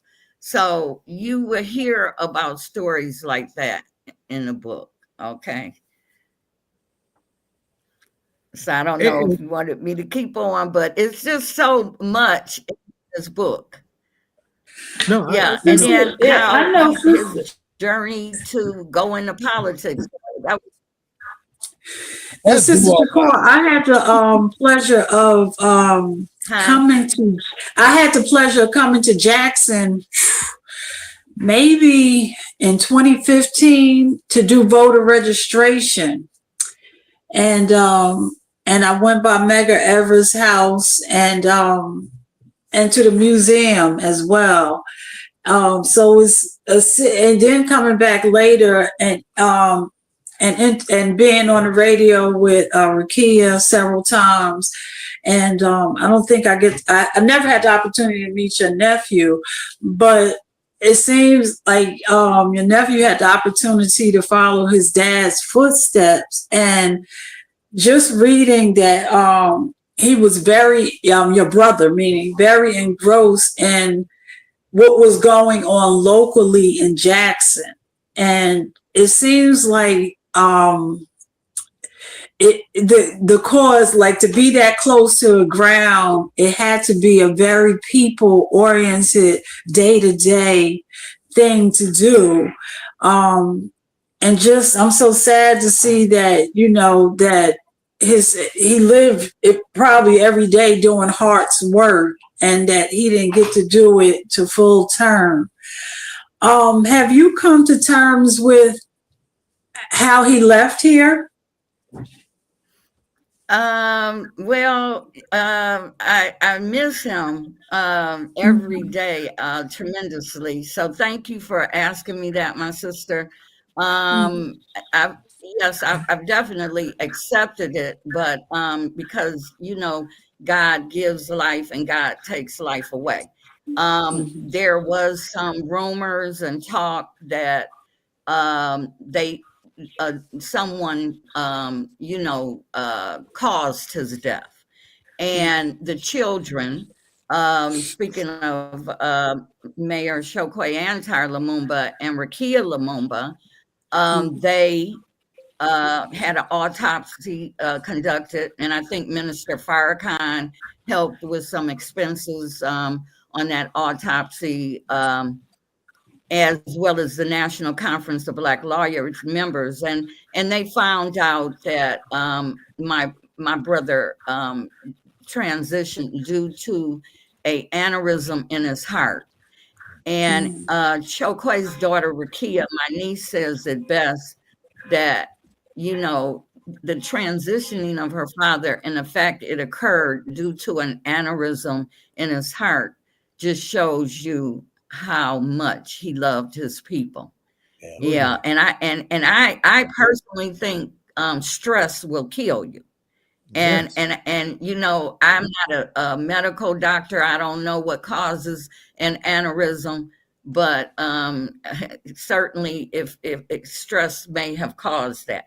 But sister, you mentioned Medgar Evers, and thank you for doing that, because when I attended his funeral in Jackson, Mississippi, our beautiful Merle Evers spoke, and she mentioned something that I kind of had forgot about.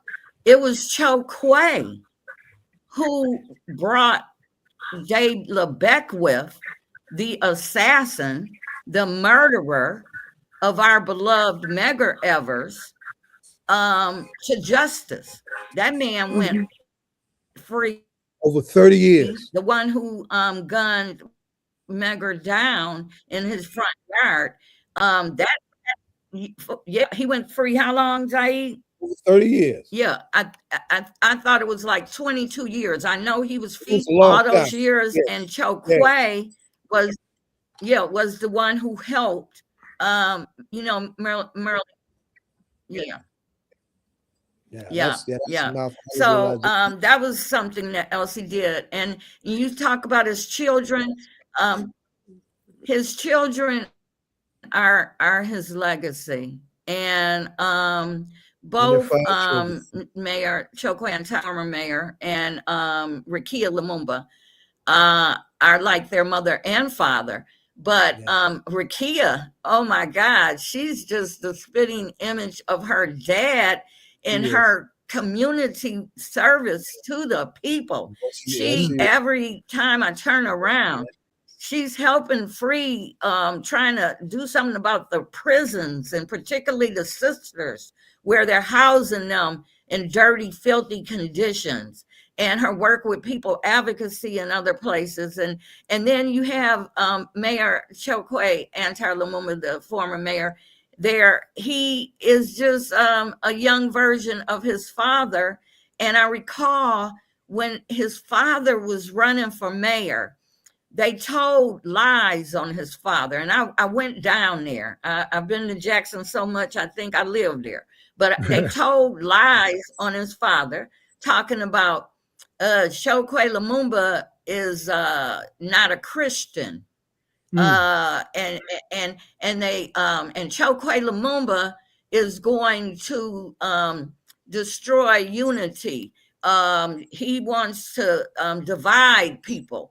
And I recall attending a press conference where they were, the spokesperson or the journalist were asking Chokwe about these questions. And Chokwe, I've seen him also mellow over the years, because I've looked at a video footage of Chokwe, and I remember Chokwe when he was a younger man on fire. Absolutely. Don't mess with Chokwe. Absolutely. And you talk about an orator, I put him, of course, our beloved Dr. King and Malcolm X and Medgar Evers and some of them, great warriors. Chokwe can hang with the best of them. You talk about an orator, he was an orator. Yes. But this particular news conference, Chokwe was real chilled and mellow. And Chokwe Antar jumped in and he took them to school. He was on fire. And I'm like, okay. So both of the children have done things. And I remember that would make their parents so proud of them, because they make their aunties so proud of them, that's for sure. But Chokwe Antar, in running the government down there, he was fighting to fix the water. And he was being fought against. And because in my mind, what I've seen and learned about what was going on down there, they came for him. They came for him. They might have been coming for him anyway, but they came for him. And now there is an indictment out against my nephew. And I would like all your listeners to know that he's one amongst many Black elected officials who have not done the things they accuse them of, but they're taking them through the ringer to try to put things from the book will go towards my nephew's legal defense fund. Absolutely. He's got so I hope everyone 150% support and solidarity here without question. I don't know if you all can still hear me. Can you hear me? Yeah, we can. We can. Yeah. Yeah, he got 10 toes down solidarity here. I'm making it plain. Yeah, but you absolutely right, Ms. Shakur. I mean, one of the things I said to Rakia when she was here, this is really about legacy, right? It has, them coming for Mayor Lumumba. It's more about legacy because his father was so great, and because the work that he was doing, and because of how great of an organizer Rakia is. Right. I mean, we all say that yeah, we know that Antar was the mayor, but we also knew Rakia was the mayor. That's right. So and she's great in her own right. And I think that the people who are coming for them want to make sure that Lumumba doesn't rise again in Jackson because of the kind of work that they were doing, right? And in terms of not only politically, but what they were doing in terms of giving our people hope and that kind of stuff. As you know, I mean, in order to kill a people, you've got to kill hope and you've got to kill their leaders. And there was no greater leader than Baba Chokwe Lumumba in terms of how he did politics. He understood that politics was not the end, but it was a means to the end. And that it was to be used in order to elevate the people. And so that quote that he used, that if you don't love the people, then you will betray the people. That's an absolute truth. 100% all the time. Right. And so I think that, we need to, one thing for sure is that, we would definitely hold up our brother Antar here and make sure that, we do all that he can. Because that was one of the things me and Zaid was talking about tonight, was that we definitely want to talk about how do we put something together to support him before that trial gets started, so that we make sure that people are going down to fill that courtroom, so that those people know that that brother is not coming by himself. He's coming with all of us. That's Even right. if we can't fit in the courtroom, we want to be outside so that those people know that he has a community behind him who loves him and loves the Lumumba family for what they put forth for our people. So we are eternally grateful, my sister, for you coming through tonight. And this won't be your last time. We want to make sure that, we put something together. We'd love for you to come to Newark with the book and let us put together a book signing at our Black bookstore here in the city of Newark with you, so that, we can celebrate, Baba Mayor Lumumba here in the city of Newark. Absolutely. That's 100%. Brother Ed, I appreciate the invite. I certainly will be heading towards Newark at some point. I told Brother Zaid that it's going to happen, and my heart just feels real warm right now with your sentiments and what you all are going to do to help support my nephew, because a lot of people just don't understand how serious this is about not just my nephew, but all of our elected officials. I remember speaking to the brother on Marilyn Mosby case, the prosecutor who prosecuted those police officers on the Gray case. What's his name, in Baltimore? The brother that they put in that van and drove him around like maniacs and broke his neck. Right. Yeah. And then Freddie Gray. They came for her. See, that's what they do. That's their MO. And they came for her. Yeah, Freddie Gray. Thank you.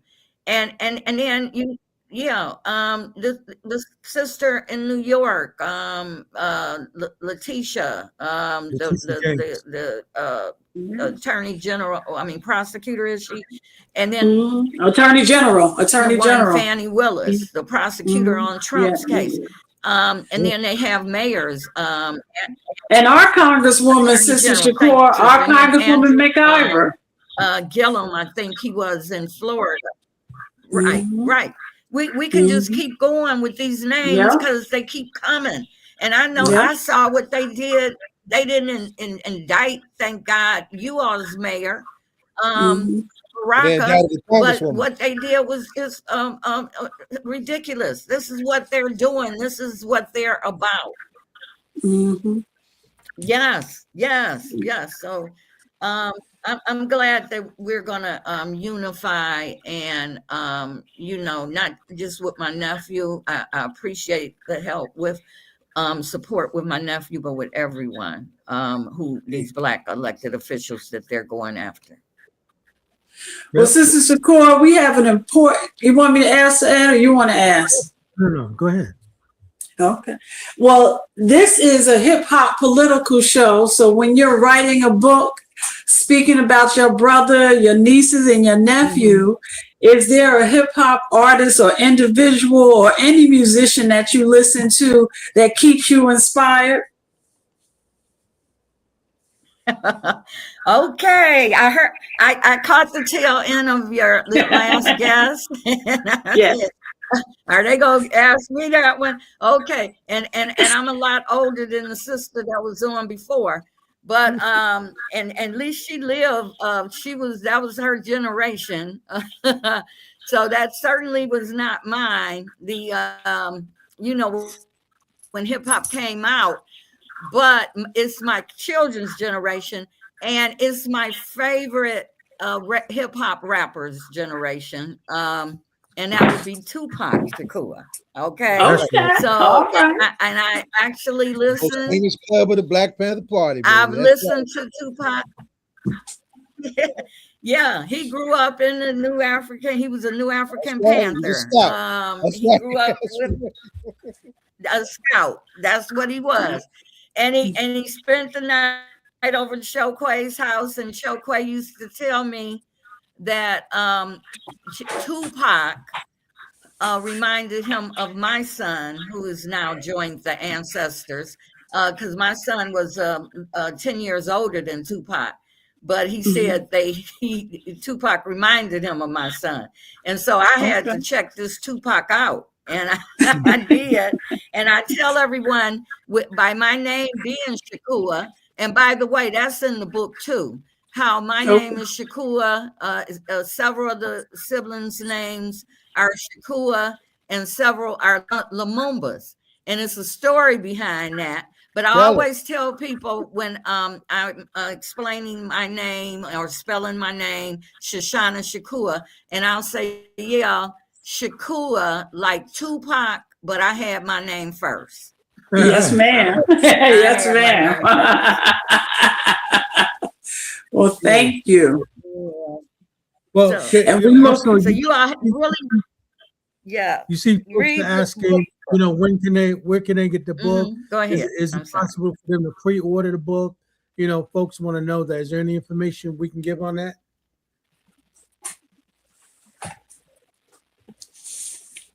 Okay, so the way we have it set up is we're having a book launch in Detroit on February the 28th. And then after that, the book will be available at Source Booksellers. That's a Black bookseller online, and as well as Amazon. That will be the 25th. I'm sorry, 28th of this month. And it's called the Source Booksellers. And I'm sending it to you now, Zay. So Yeah, I'll send the flyer to them for the it's Yes. $29.99. SOURCE book sellers. I think Lisa Davis is doing something like that. Yeah. Yeah. That's it's supposed to be there because our bookstore is source of knowledge. So that's woo. Yes. We'll get it in So there. so Donna, let's put that in the chat. You know, the source, Yes. source booksellers, so that people know where they can get the book.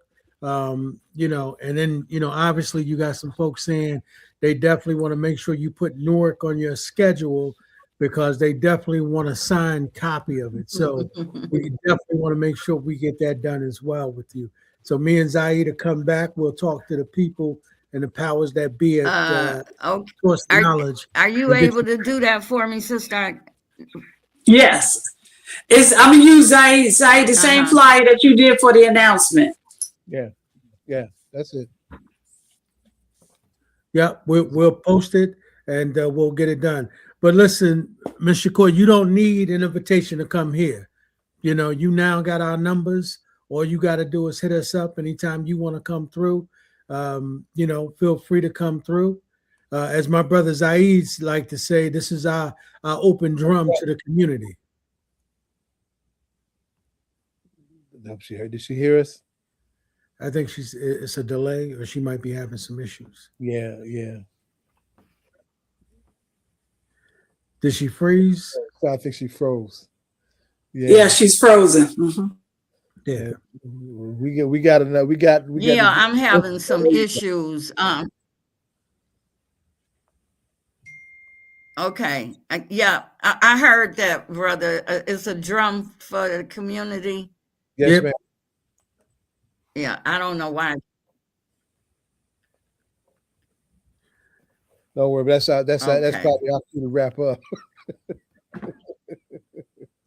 That's all right. I don't know what's going on with I keep freezing. No, that's the enemy. Don't want this information. Oh, I see that. But he can't stop us. He can't stop us. Okay. Well, I'll be glad if you all will have me back. I'll be happy to come back. And next time I'll get on another device. I don't know what's going on with this one. Well, we would definitely look forward to having you back.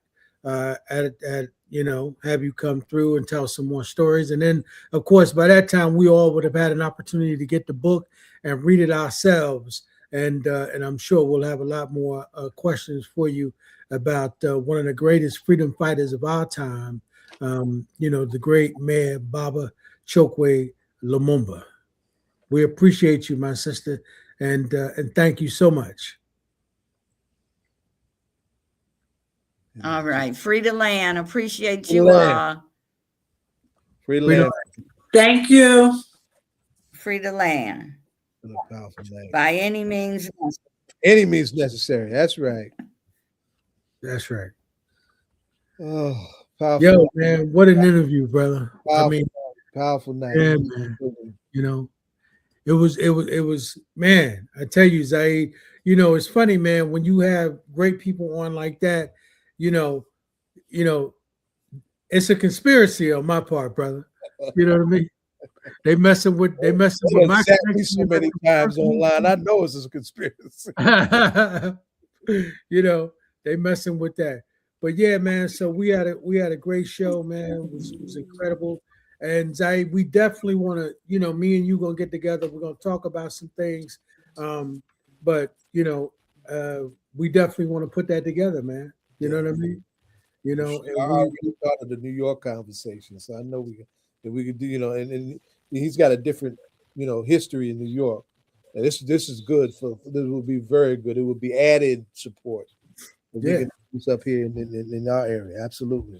Yeah. And you know, hopefully we can put it all together at the same time where, you know, it'll end up being, you know, her book release, and we can do something around a book signing with her at Source, and then, you know, put something together where, you know, we can organize a fundraiser for, you know, for brother up here, so that we make sure we help them in that fight. And it says that the trial is set for July. Yeah, I think it's sometime in July. I think it's supposed to start. if they haven't changed that date, but we'll check that to know for sure. Because, I mean, listen, you all were here when I told Rakia, they coming for, and you heard her say it, they coming for family because of who their father was, right? And that's what this is all about. I mean, it's no different than them coming for the mayor. They coming for him because of who his parents were, right? That's right. And they want to make sure that legacy and that kind of work doesn't continue. But we're glad that that we have this kind of drum that we invite them on and have an opportunity to get that information and story out to the people. So we want to thank everybody for coming through. Zayed, you want to start that off and just thank the folks? Oh, it's been a long show, long night and a good night. The young people from the Youth Power Coalition, those incredible students and their teachers, right? Who they shouted out themselves. Great Naseed Gifted as we get ready for, he gets ready for. I'm broke. I can't go. The Wakanda Ball. Because they get ready for the Wakanda Ball, right? Our dean of Afrofuturism, right? And then our two incredible sisters from the Patterson Healing Collective, Dellwanna Miller and Aaliyah Berry. Now Aaliyah is works with the Patterson Healing Collective. She's an independent, therapist in her own right, but she, we all have a special place in our heart for what she does, both in Newark and in Patterson. But for the Patterson Healing Collective, it's a great group of people I'm very, very proud of, and I'm working with them for a minute, and I want to make the most of the minute that I have with those young folks.